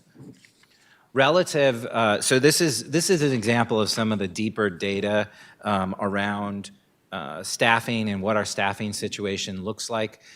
You're aware that we rely on temporary staffing to assist us from TESS services. The employment store is TESS, and you can see how that looks both in the month of September and October, and you'll note that we are heavily reliant on TESS for paraprofessionals. One of our strategies has always been to transition those TESS employees into the district. Our agreement with TESS is after 90 days, but we're going to work to do that sooner because we want to get folks on our books, on our benefits, on our health care, and members of our organization. And so we are working to do that. Here's another example where we go a little bit deeper to tell you, explicitly what the situation is. And so here you see that we have long-term substitutes. These are folks that may not have the explicit certification for the position that they've been hired into. That could include that they're working on certification. It also could include that they're in a math position, but they have a science certification. And so we always seek to assist and help folks obtain the appropriate certification, but we do fill some of our positions, 69 to be exact, as long-term substitute teachers. On the substitute teacher side, we measure our ability to fill classrooms when teachers call out for absence. This is more typical of sick days, right? When teachers may call out, or if they're attending CSEs or conferences. What this slide shows you is just our ability to fill positions. And you can see for the month of September, and you can see the path across the years. Lastly, I do want to call out that we are always hiring substitutes in all areas, but particularly in our classrooms for teachers. We are always recruiting and hiring. There are different rates of pay depending upon the level of commitment and the consistency that substitutes commit to the district, and we are always hiring. Part of our strategy is to go where the community is and to be out in our community and to recruit from within our community. And we are averaging about 4 to 5 recruitment events every single month. You can see a listing of some of the more recent ones here. You'll also see, as we're getting close to Thanksgiving, we will be having a larger number of events post-Thanksgiving before the Christmas holiday and into January. One of the events I do want to make sure that we call out is we will be hosting a paraprofessional and a teaching assistant on-the-spot hiring event on Wednesday, November 12th from noon to 2 at the Phyllis Wheatley Community Library in our community, and we'll be looking to really build up for our vacancies, but also building up our paraprofessional substitute pools further with tests. And so that is our vacancy update for this evening. Thank you very much, Chief Miller. One of the things that I just want to bring to our community's attention as well, we're really working on ways in which we can bolster our recruitment as well as our retention rates and growing our staff. So the team has been working very hard to advance that work that's outlined in our strategic plan. And during the month of November, we're still on target to launch Teach Rochester. Yeah, we're launching a number of initiatives, including Teach Rochester, and through the focus groups that I mentioned throughout this month, we have a whole host of other strategies and innovations that have come from the ground up from staff and principals that we're implementing. So more to come, board members and our community on that. Thank you very much, Chief Miller. Any questions? Question from board members? Okay, with none, thank you for your presentation this evening. That actually, we don't have anything further on the agenda for this evening. We're not going into an executive session. So that concludes this evening's board business meeting. Go ahead and take the survey, and I'd like to entertain a motion to conclude this meeting.